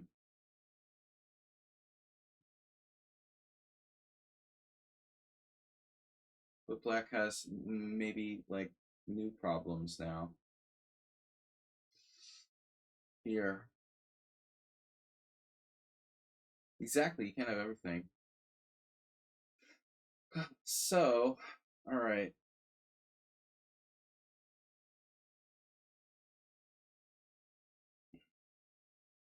No, 4Q. Oh, I saw this guy at the World Team Championship Seniors in Poland, and he had some chess T-shirt that said 4Q. We joked about that, and someone claimed Larry Christensen had joked about it, creating a chess school called Fork University. The problem with that kind of T-shirt is like no one's gonna get it unless they're a chess player, so you can only wear it to like chess tournaments. To impress the girls. Yeah, this guy is really fast and annoying. How's the white square versus dark square type position here?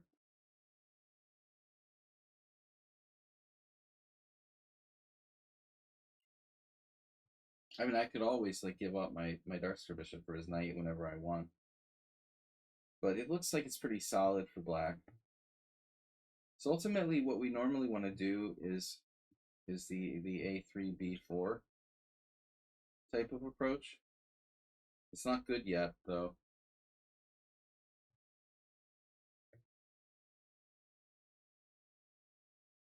I mean, this guy, man, 1880.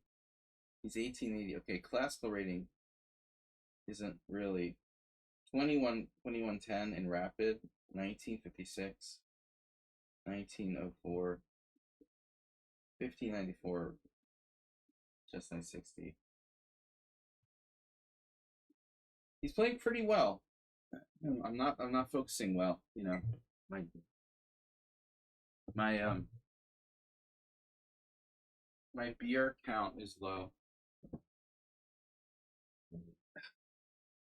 High temperatures and allergies. I have ragweed allergy, very severe, or I'm sick, and I don't know which one.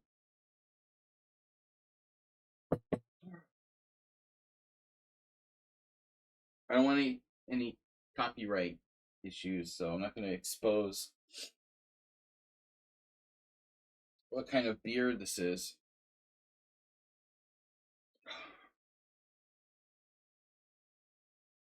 Rook G8. Who would have imagined that?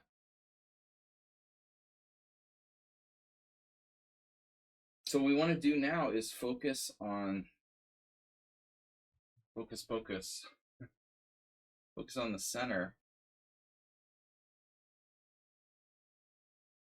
Bishop takes c5. No, I don't really like that. I like this better. But I don't see a combo. You know, what I'd like to do is a3 and b4. His knight has no good squares. It's been raining all day here, nice and cool. It's not like ever raining here. It never rains here, and we have 30% humidity. Okay, you're going to double on a G file. Very good. Good. But you're not threatening anything. I've already defended against bishop e2. I've defended against rook g2. Preemptive. And now I want to combine ideas of b4 and possibly rook e1, lining up pressure along the e file. My experience in such openings has been, when I'm black, that the pressure here and oftentimes here is difficult for black to endure. All right. What about b4? You have knight b3 now. So I should play proactively.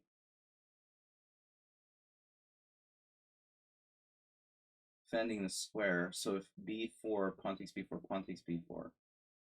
See how technical the Brazzi is? You need time to figure this stuff out. Black can't defend the white squares, you know. How is he supposed to protect the white squares? He doesn't have a white square bishop, and my bishop is better than his knight. Now, I wouldn't know how to play this with white if I didn't play 8 million games with black in this type of opening.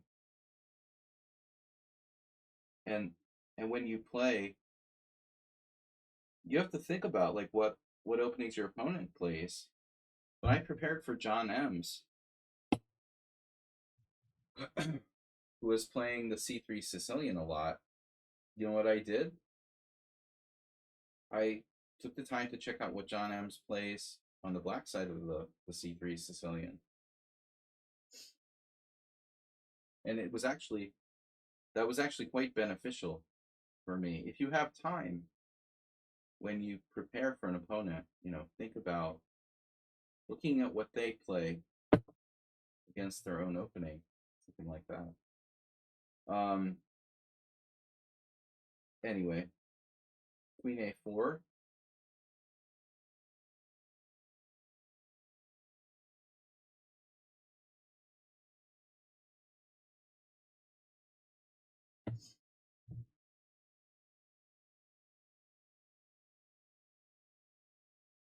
Gotta give this guy credit though.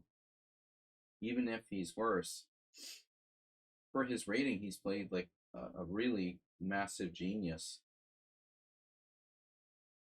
1904 bullet, and he's playing very fast. Of course, 2100 is respectable, but I would expect, like, with those ratings, Black's FIDE rating is around 1700.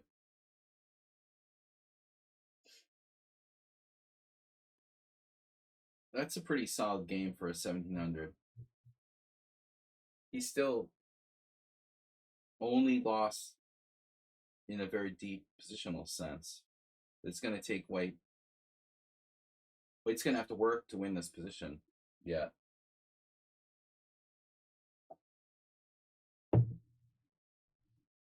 Got to watch the back rank mate there. If we could get a connection.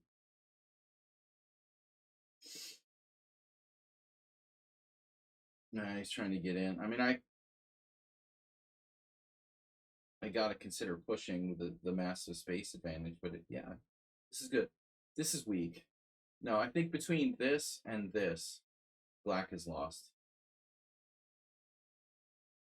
It's too much, you know. Okay, as Bishop C3.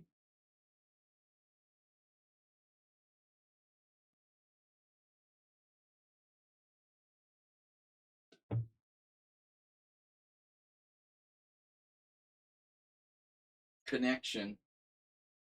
How's your connection?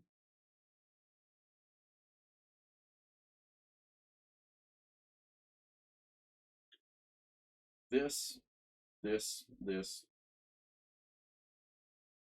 Whose pawns are more vulnerable?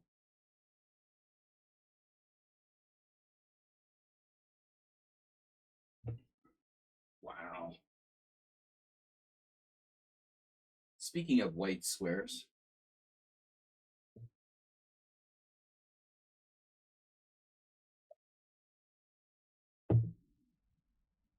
Yeah, but still no easy way.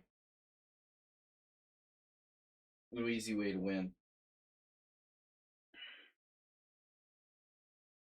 Did I miss something there? Maybe Queen E3 hitting as B6.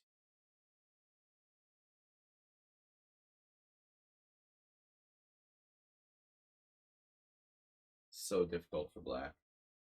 Now his king is completely opened up.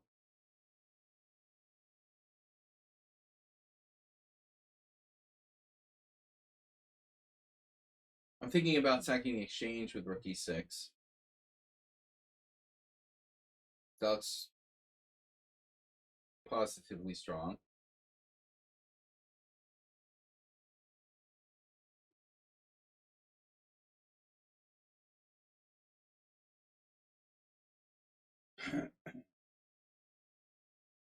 Attacking my queen.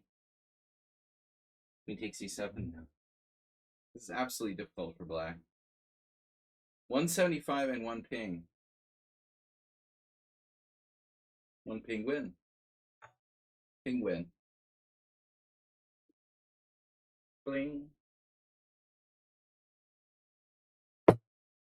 Thank you, guys. We got to follow Inspector. Oh, an error. Error summon on sound. Error 404 not sound has tipped 666. Because of the heat, like in hell. That's awesome. So we're up to 536.66. It's a shame Nedog's not here. He would like that. It's like hell energy drink. Gives you energy like hell. That's the promotional term. This did not. Black did not have a lot of fun in this game. Spatially, like, crunchy.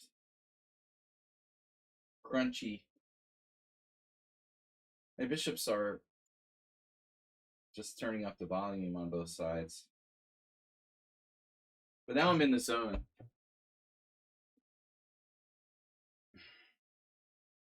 We're warmed up now. I'm still not calculating well because of the heat, but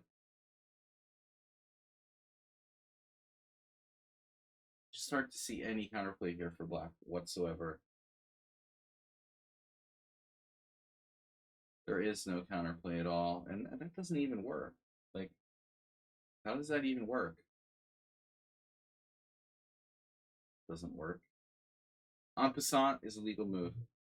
I know sometimes I don't know how to do en passant. I've been known to not know how to do en passant. I fully admit it. That has been a problem area for me. But oof. Not good. All right.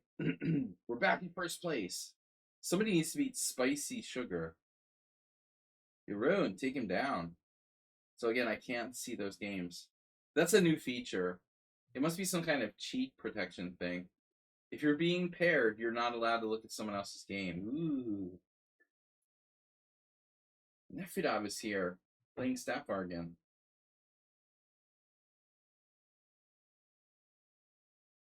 Guys, 45 minutes left. It's only for Sister Sladgy. Aster Sladgy? Aster. It's inexplicable. Sister Sladge. Anyway, guys, thanks for joining us. We got 666 and 200 bits. I got paid $8.66 to do this tournament. At the end of the day, you know, it's worth it. I'd rather host a 30-minute classical arena than play on the evil chess site, like 3-minute chess or whatever. Answer bait, finally. All right. Someone new. All right, Asper, let's do it. Come on. Don't forget to berserk. Come on. Turn on the berserk. Acerbate. Do the berserk. There you go. You got this. All right. Now.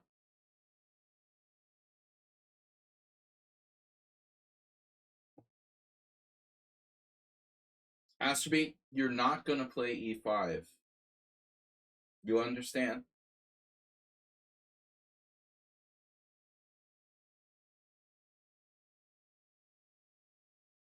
You're not going to play e5 as black in the early stage of the accelerated dragon.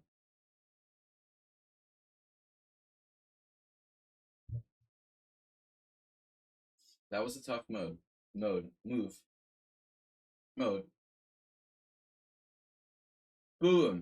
No e5. All right.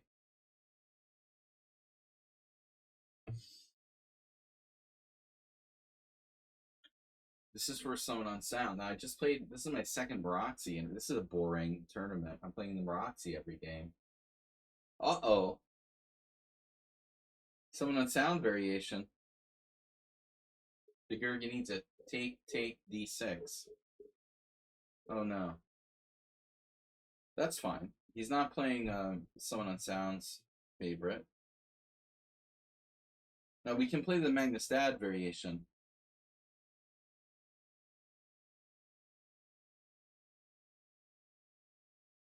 I am your father, Magnus.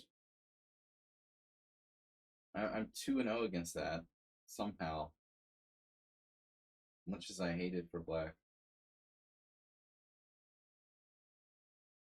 We played South Africa at the Senior World Team Championship, and I was thinking of all the South African players. I've played like 4 strong players from South Africa. Astrobate, no e5. No, you can't play e5. Okay, just don't move your e pawn, please.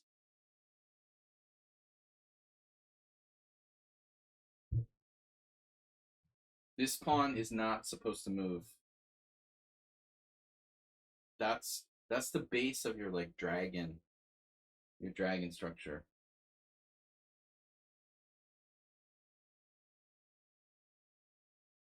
Well, honestly, Summon on Sound,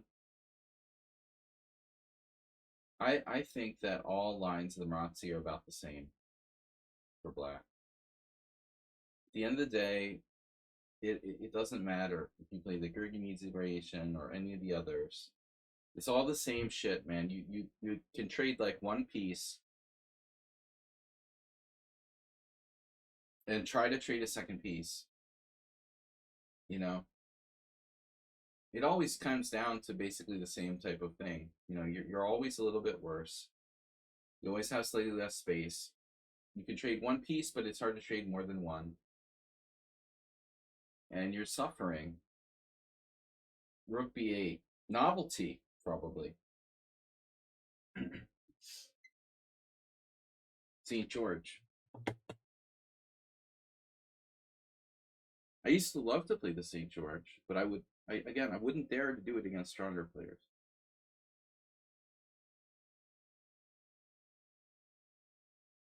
I wonder what Astrobate has against moving his D pawn.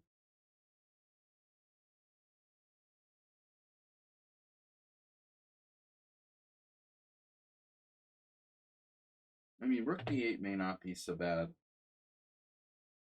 But he's had a history of doing these really bad moves like e5 and e6. Because honestly, his rating is 1700. Now a5 isn't good. Not in this position. The players he plays don't know how to play the Marazzi, so he has no practice playing against Marazzi. That's Astrabate's problem. One of his many problems. All right. We all have problems.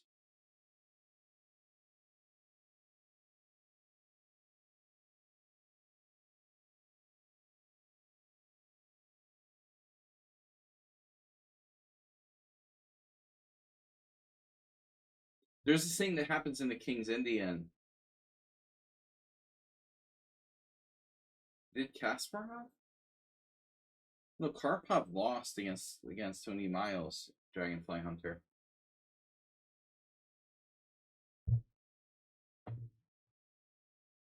Everybody knows that. It was funny. Miles had a terrible score against Karpov. Miles was a diabetic and died very young, relatively young. But the funny thing was that he had, despite his horrible score against Karpov, playing Karpov in their prime, Karpov had a really strong result against him. But the funny thing was that the like 2 times Miles beat him, were with like kind of dubious openings. I don't. He might have beaten him 3 times, but I know of 2. One was the A6, the St. George, and the other one was a GF Caro, of all things, which is horrible for black. But he with black he was like 10 losses, a few draws and like 2 wins or something. Terrible score. It's bad enough to have to play Karpov, but have to play him in his prime is really bad. So Astrobate, what are you doing, man? This F3 is a little hesitant. I kind of regret that.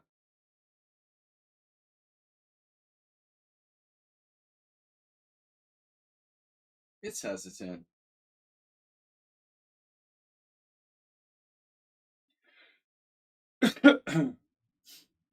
I don't know, any good players to play the St. George besides me. No, seriously. I mean, Bassman used to play it. So, IMs. maybe. The grandmasters who played the St. George, like Drazic or something. Plus 35 to minus 35. Dude, what are we at now? That's the range. Oh, I thought this was like evaluation. No, it's temperature. I'm 37.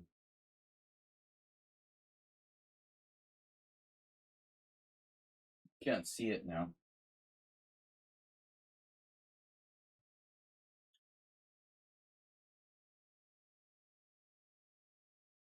Finally asked me, what do you have against D6, man? Why do you hate playing D6 so much?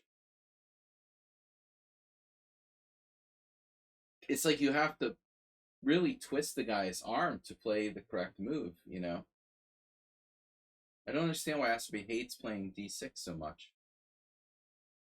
In all seriousness, what do you have against that move?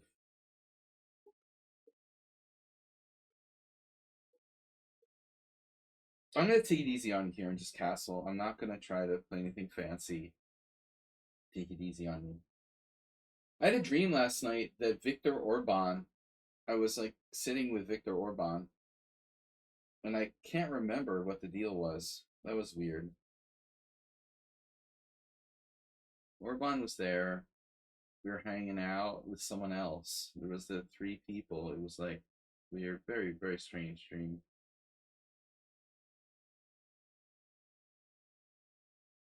From plus 35, that's your evaluation range.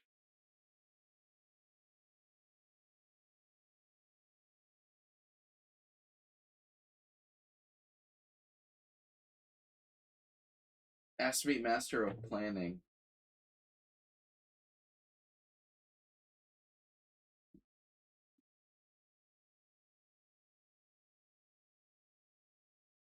I wouldn't want to see like Kjarderson acerbate because it was bad enough what happened to me.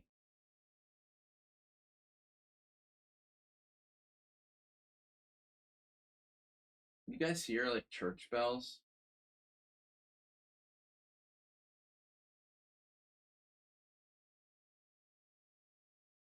I'm hearing some weird ringing sound.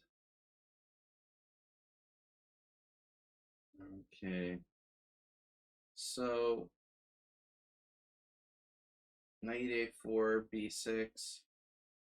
Get the rook off the freaking line.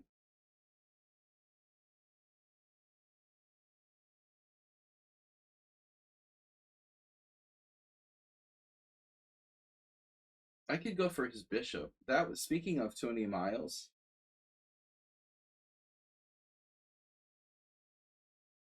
Now he's safe. Bishop can retreat now. Miles used to like to do that in the Dragon. Give up that bishop on e6 or trade it. Accepting the structure isn't always bad for black.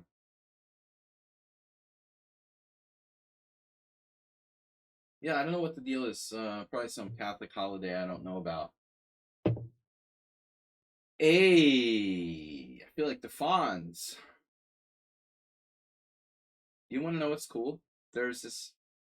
Lately there's been this like trend for every time I analyze like games in the Marazzi, computers like Queen B2. Every time you get these weird positions where it's just like, for example, here, the computer will be like Queen B2.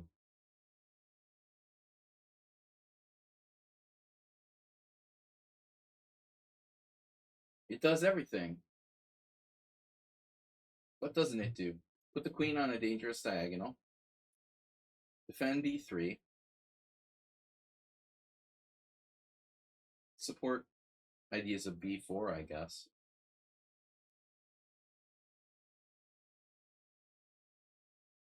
My experience in the Marazzi is that you play A5 to slow down B4. You don't necessarily want to play A4. However, the A file is a very valuable asset. I mean, in this situation, this rook A8 and control the A file might be Now that's too much.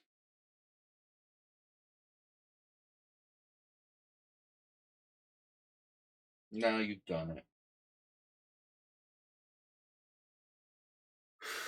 The second bad F5 today. You know what though? Not so simple because he has knight d4, pawn takes pawn, knight takes e6, knight takes e6, knight takes e6. I said that already. Pawn takes e4. I already said that. And then knight takes e4, knight takes f3 check. Oh my god. No, no, don't accept the draw. Oh my god.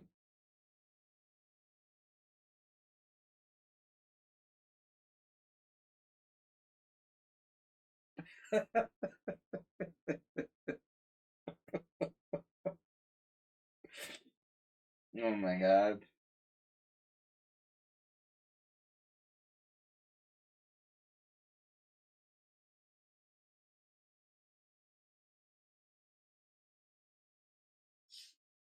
Spicy Sugar wins every single game. Who is this guy? Performance? Oh, nice. They have like 3 games played. nmchess something.org.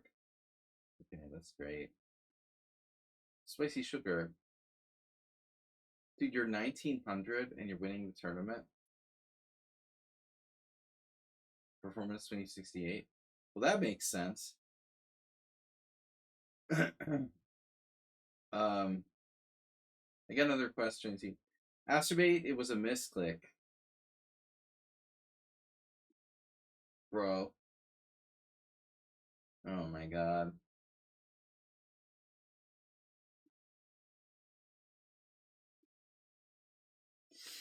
It was a draw misclick.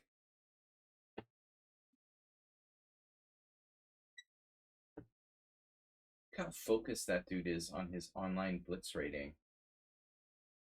Seriously. Grandmaster, you're 2600 and you care about your online blitz rating.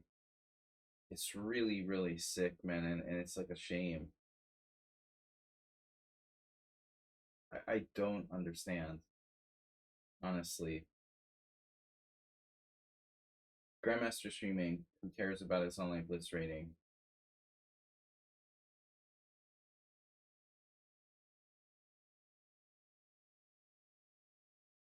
Dude, quit chess now and go become like, I don't know,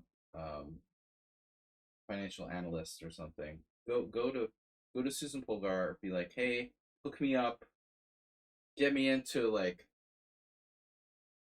St. Louis College or whatever, and get me out of here. If you don't want to play serious chess, like,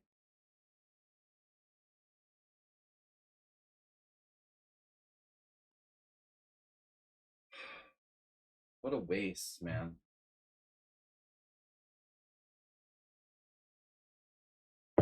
All right. Masturbate, you're not supposed to take the draw. You never have draws. I accidentally clicked draw, and you accepted the draw offer. Masturbate has like 4 draws out of 10,000, 30,000 games. Dude, and you accepted my draw offer? You think I intentionally offered a draw? But I mean, after this, you should know I didn't intentionally offer to draw. I would never do that. I never do that.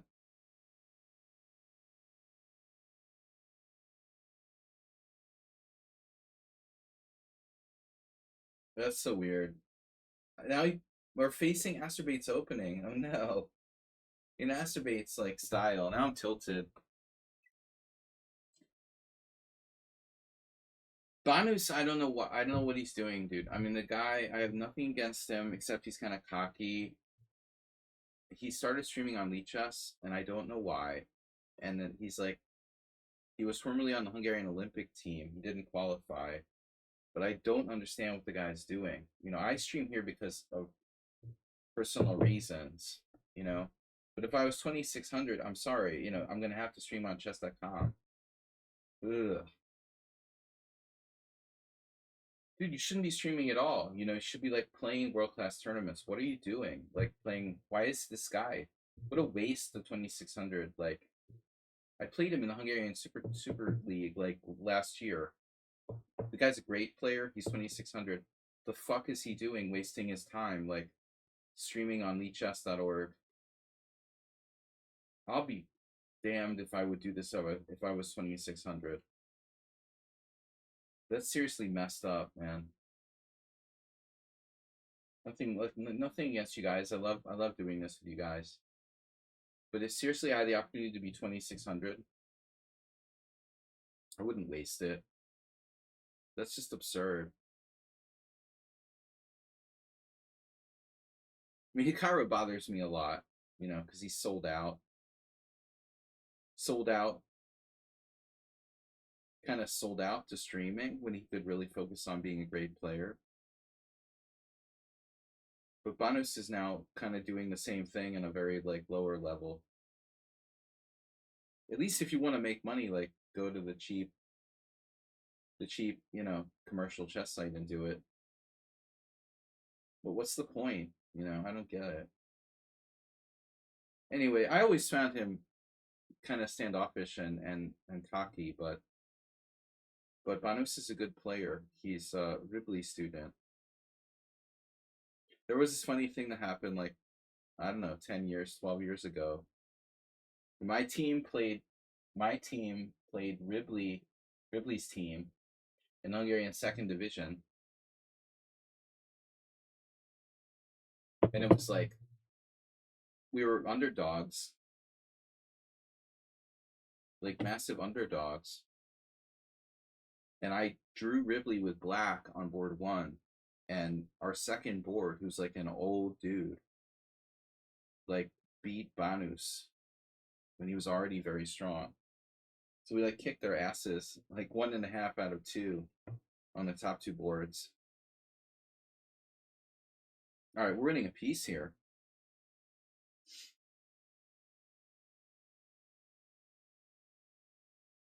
I take it personally though when people, I feel like, waste their chess. I'll be damned if I was 2600, man. I would make it count. I just feel like you're seriously just a waste of opportunity. I spent my life on chess and other stuff, and I got distracted and played poker and had life and got a degree at college, and I, you know, had a family and did a lot of other stuff. But I wouldn't waste it if I had a chance to be a 2600 grandmaster.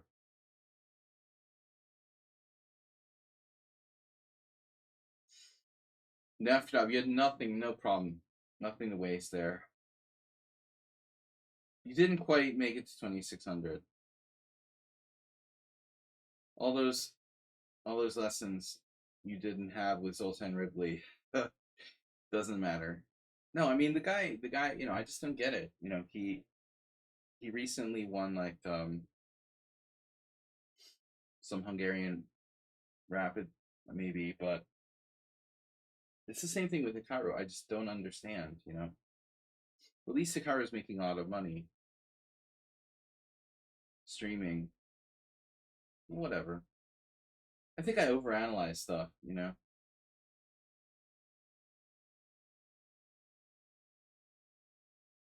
Nothing to waste in the first place. Nefertov loves to nice to see you by the way. You love to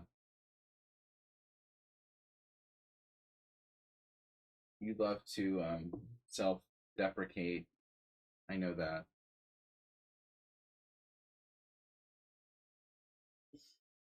You're missing the wonderful climate here in Budapest. It should be nicer by September when the Olympiad starts.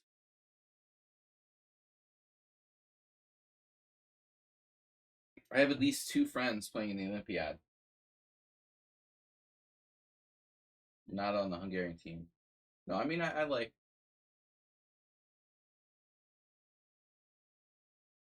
I know like Baron Cash.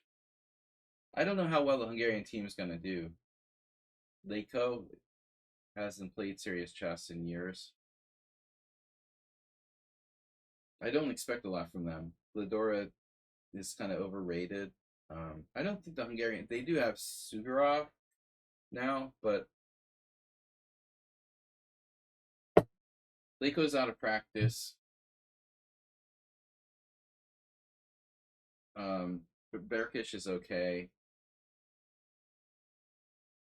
Gladora is overrated.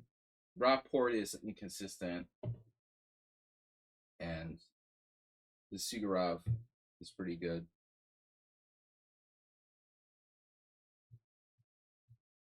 But no, I don't think there'll be a threat from the top 3 spots anymore. Makes you itch. That's weird. That's an odd comment.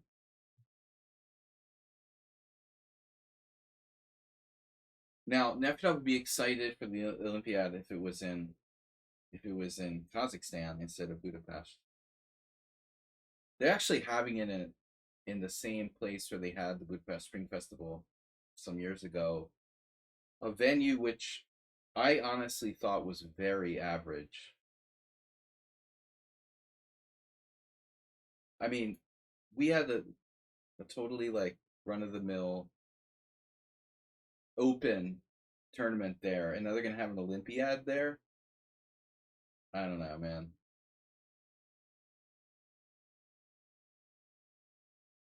I vote for Paris or something. I don't know.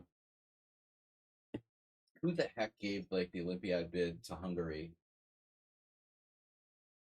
Hungarian chess federation is lame, and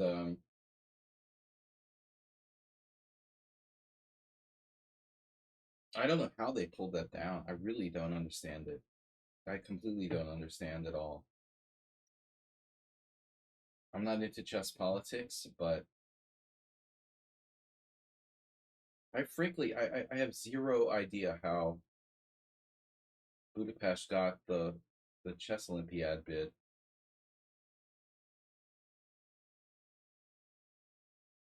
I don't understand. Like why? This Judith Polgar was like pulling strings or something. I mean, Budapest is a great city. Don't get me wrong, but we're talking about a pretty lame chess federation with a lot of politics and nothing special. It's not like the real Olympics.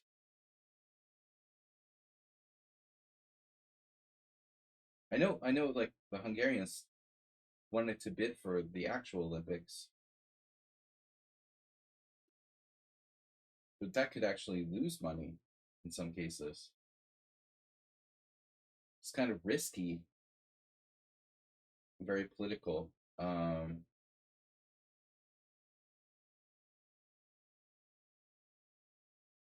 think Richard Brenton is playing better and better. I've noticed like dramatic improvement in your play.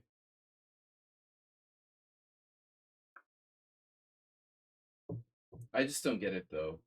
Budapest is a great city, but the Hungarian chess politics is crap. I don't know. There must have not been too many like competitive bids for the Olympiad, for the chess Olympiad. Okay, it's not a big deal. It's the chess Olympiad. Probably like the Botas sisters aren't even playing. I bet like Anna Kramling didn't even qualify for the Swedish women's team. Actually, she sadly she might have. That'd be pretty sad, right? I really, hopefully like the Botas sisters qualified for Canada or something. Oh my God, we live in a world where playing strength no longer matters. It's like who's the better YouTuber?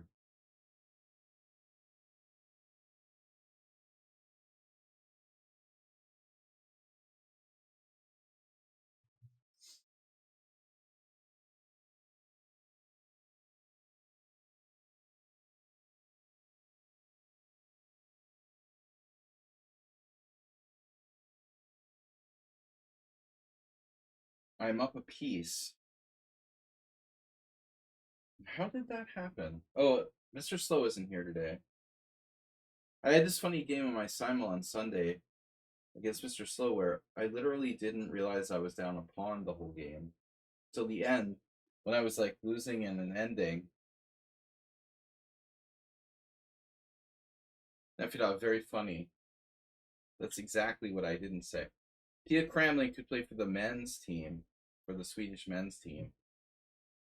I don't know if she would qualify by rating, but I imagine the Swedish women's team historically hasn't been very strong. So I suppose like a 2000 player might qualify.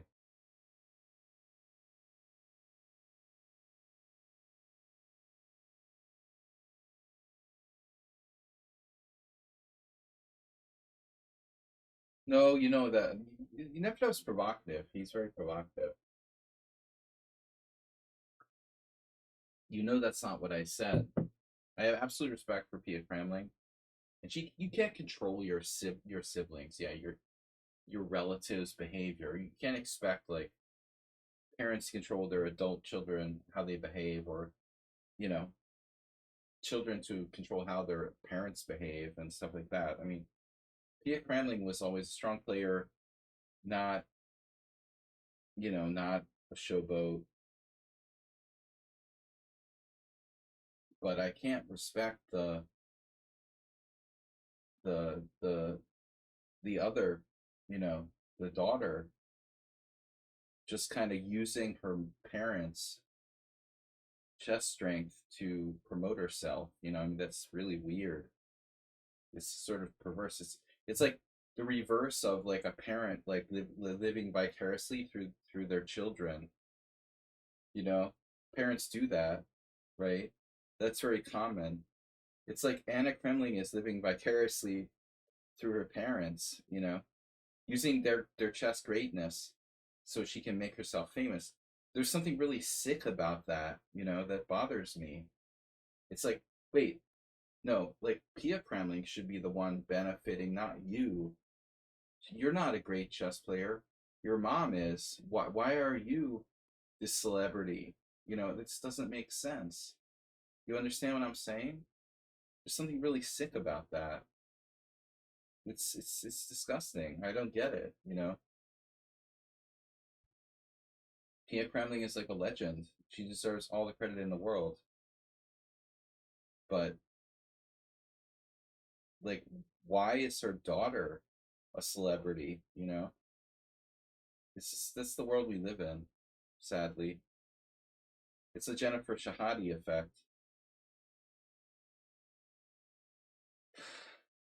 Anyway, just attention. They just want attention. It's like Elon Musk and Donald Trump. Attention hogs. People who just live for attention.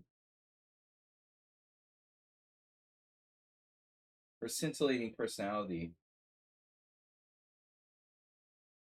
Pia Kremling's very shy and nice and just a great chess player and an amazing like story. I mean, but like kind of the polar opposite. Please let's not talk about Musk. No, but I mean that's what the world is becoming, right? It's like everybody's just about it's just grabbing attention. It's so stupid.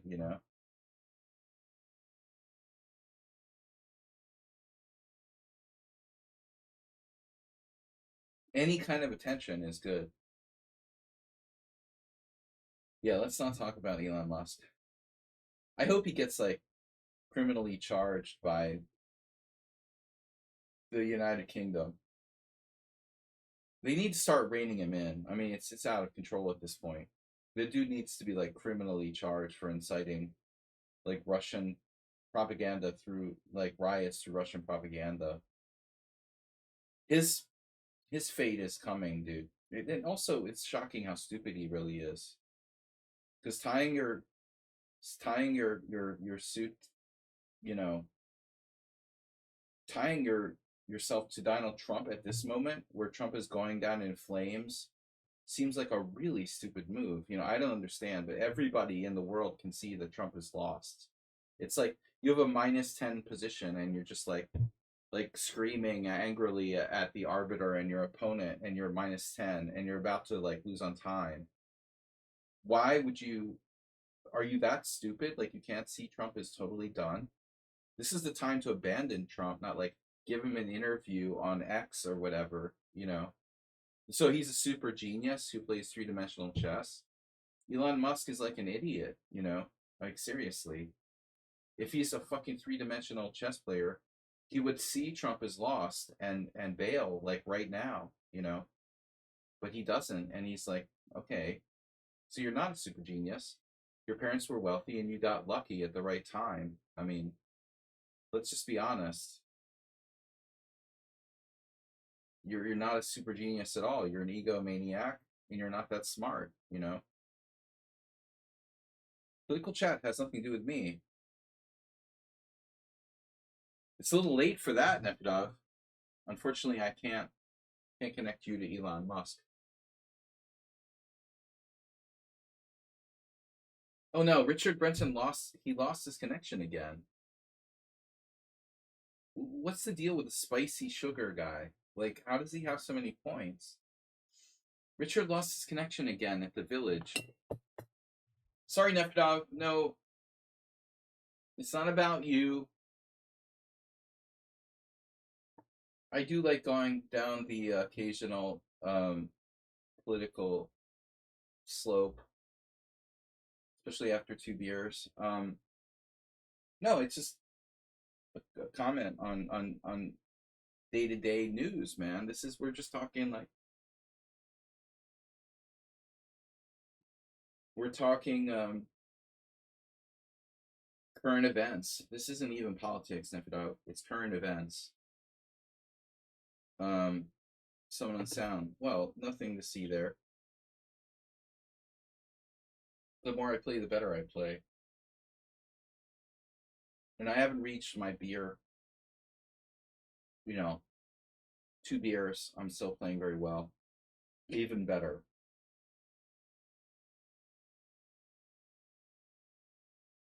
No, but it's very important that we rein in oligarchs from controlling, you know, politics. And I think that the reckoning is coming for people like Elon Musk. But I think it's like a direct statement that he doesn't see how lost Donald Trump is. Because anybody who's smart, unless something crazy happens, it's like over. Donald Trump is in a -4 position right now. Maybe the best thing they could do would be like do a reverse Biden and pull Trump from the election. Find an exciting candidate. That would be something, wouldn't it? Imagine if Donald Trump like withdrew from the presidential election, like he did a reverse Biden. We had like another new candidate come in. I mean, maybe then there would be a chance. Now that couldn't happen, right? But that's the only way the Republicans could win. I'm sad because I bet like $200 that Gavin Newsom would be the, I told you guys, the Democratic nominee if Biden pulled out.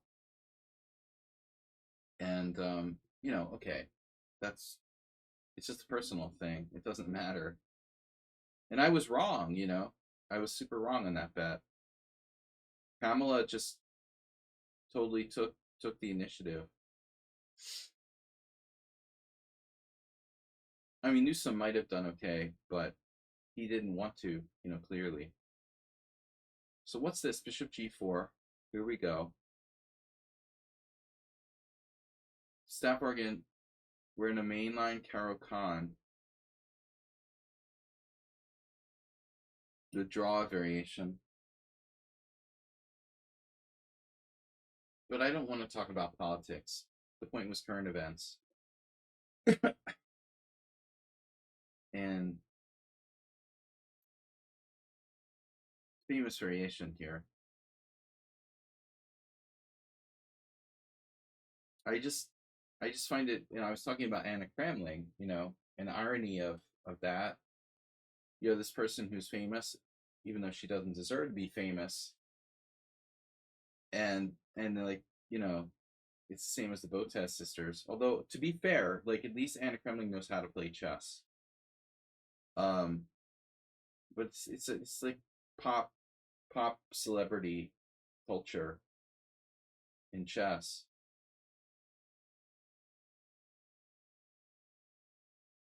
I'm very civil even after 3 or 4, even 4. See, I don't start fighting with Nefedov, even though he's like a Russian spy or something. No, I'm always civil, Nefedov. I'm always civil. Unless someone provokes me, I never start it. I would never. I only had 2 light beers today. This is an old variation. Wait. You're not supposed to do that. Queen b3, knight b6 right away. Wait, what the heck is that? What is that? Is that right? You're supposed to take on f3 first. What the heck? Wait a minute, how can you do that? Is it knight g5? There must be something wrong with this. I remember Rick Bauer, national master from Connecticut, playing bishop takes f3, g takes f3, knight b6. That's a well-known variation. And there's entire like opening articles on that. But what is knight b6 right away? It must be about d5. If d5, bishop takes f3, g takes f3, knight d4, bishop b5, check.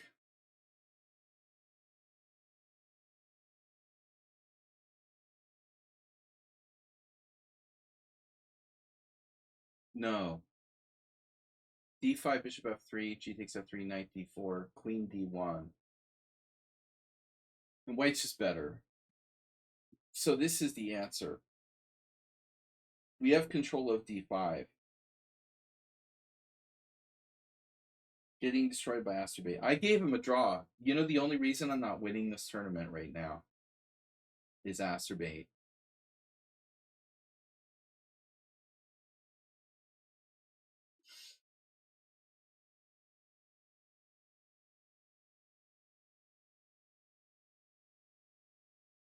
Because I gave him a draw, like in a clearly better position. He thought I really offered a draw. So this looks like, I don't know, a typical, like, today I saw a game, really awesome tournament.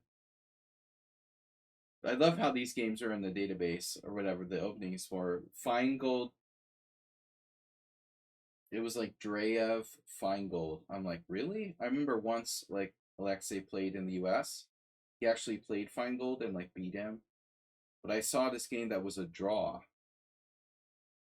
where Feingold was black. And it's chess.com Pro League. See, that's what I'm talking about, It's a waste of chess. Like, it's a waste of chess. Yeah. Feingold Dreyev.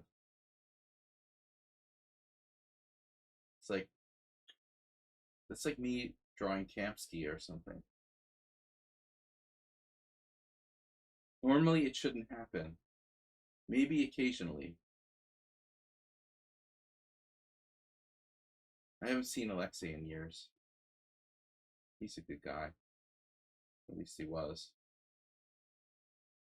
This is a terrible position for black. Asterbait is very lucky. Yeah, Oh, my opponent is stalling. Oh no, Stafargan, you're stalling. You're gonna cost me the tournament. Draw?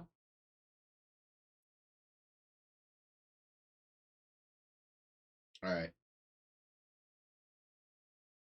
I got first on tie break. No way. Oh, we snuck in there. Good job, Stafargan.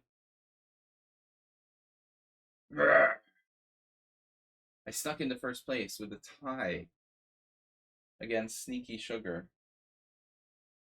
That's not a good position, Staff Bargain. I would take a draw there too.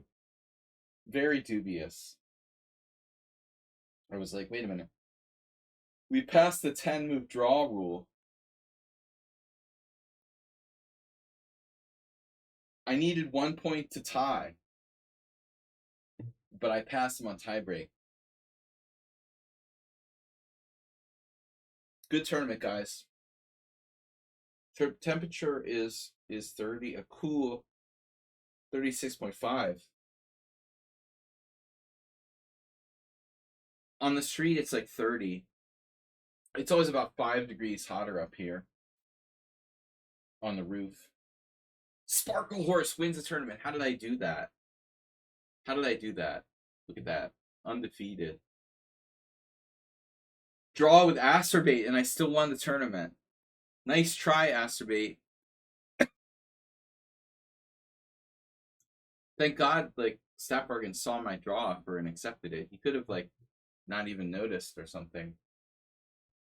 Thank God. Performance 23-15. Sparkle Horse with first. My first gold cup in a while. Spicy Sugar. Okay, this is a very new account, but 1900. And then Staff Bargain's sort of late surge there, getting into third place. Richard with an impressive 14 points today, just narrowly on the bubble. And Richard actually disconnected. This guy, Wellensidik, has played well, surprisingly.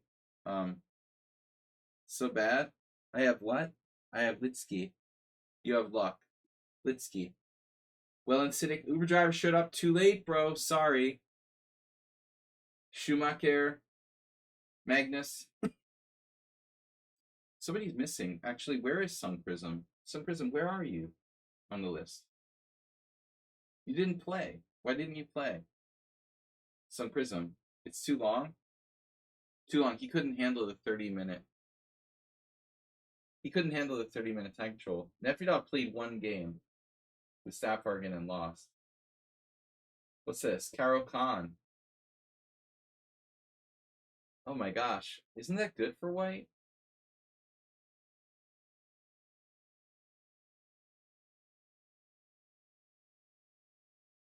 This is a real thing?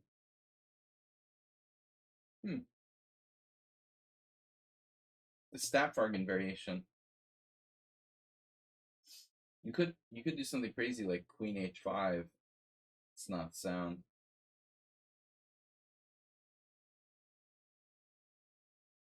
He's Swedish, and he's obviously Staff Bargain is. No, that's Nefedov. I thought Nefedov was playing black. No, Nefedov plays white. It's a Caro Khan.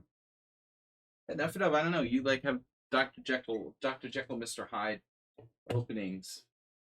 In one place you're really solid, and then here you're like Johnny Hector or something with the crazy knight h3. I think that Nefedov, he got like a Scrabble bag, full of Scrabble tiles, and sort of picked his openings out of a hat or something. He's got really random, and this is dangerous though. Knight f4. Black's already in trouble. He's not supposed to do that. You caught him. So h6 is dubious. Knight f4, bishop h7, bishop c4, e6, castles, knight f6, and now, what'd you play? Rook e1. What'd you do? Like lose on time?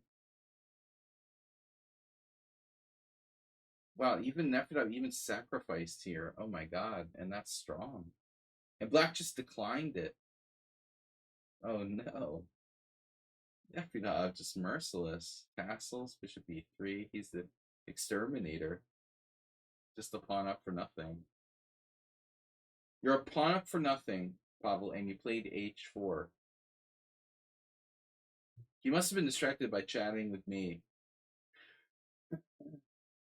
Seriously. You were on a dating app or something? I mean, what are you doing with h4?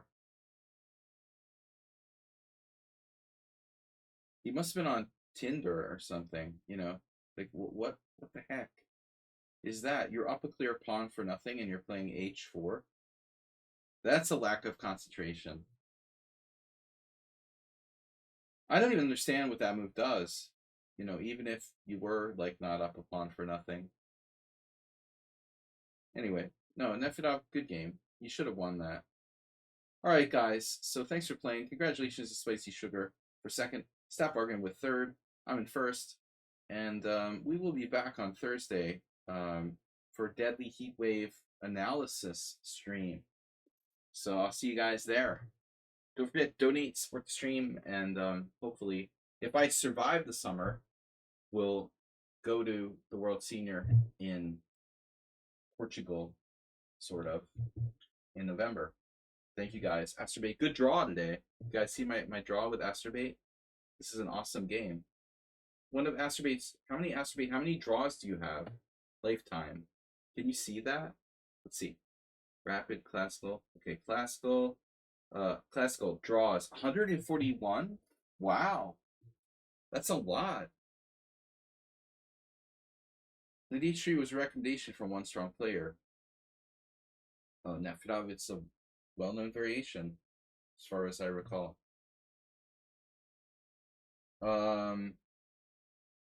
Yeah.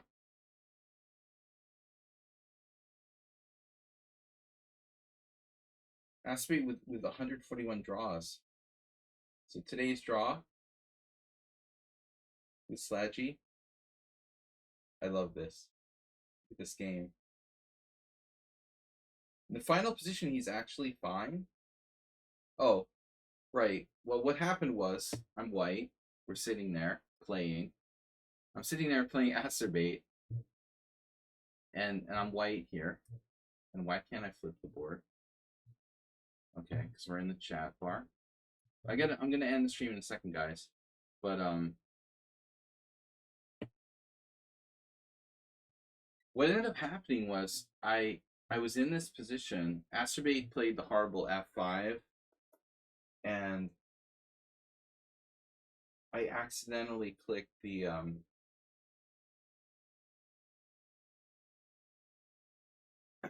yeah. You know what's funny though?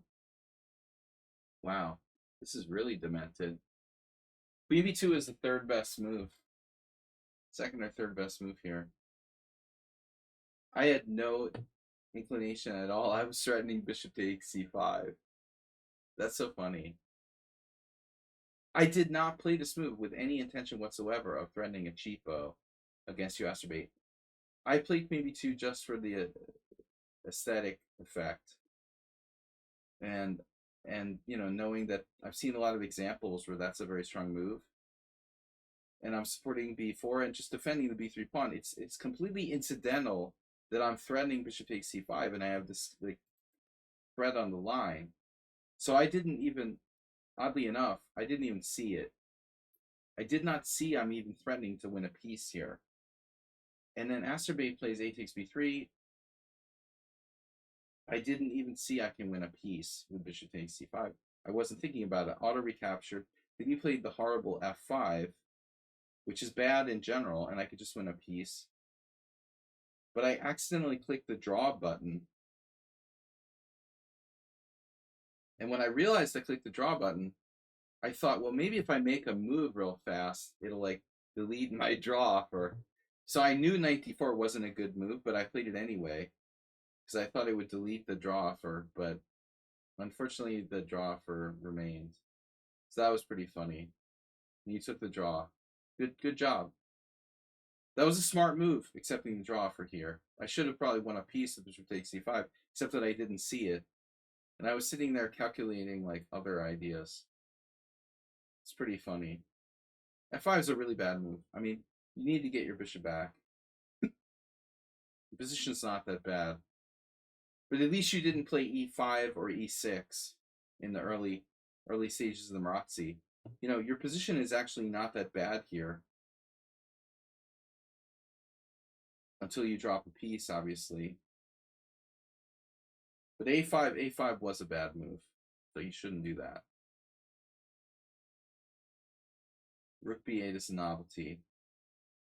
The Acerbate variation. Rook b8. And there's no refutation. Rook b8's weird, but not that bad. And then a5 is bad. And now you're worse. And now this is dubious too. And then there, I'm just better. Okay, guys. Anyway, I'm out of here. It was nice knowing you guys. Enjoy the heat. And let's see, our final temperature, we're down to 36.5. 36.5. A mild 36.5. On the street, it is now 30 degrees Celsius. I'll see you guys on Thursday. Have a great week. And I'll see you on Thursday night. Bye bye.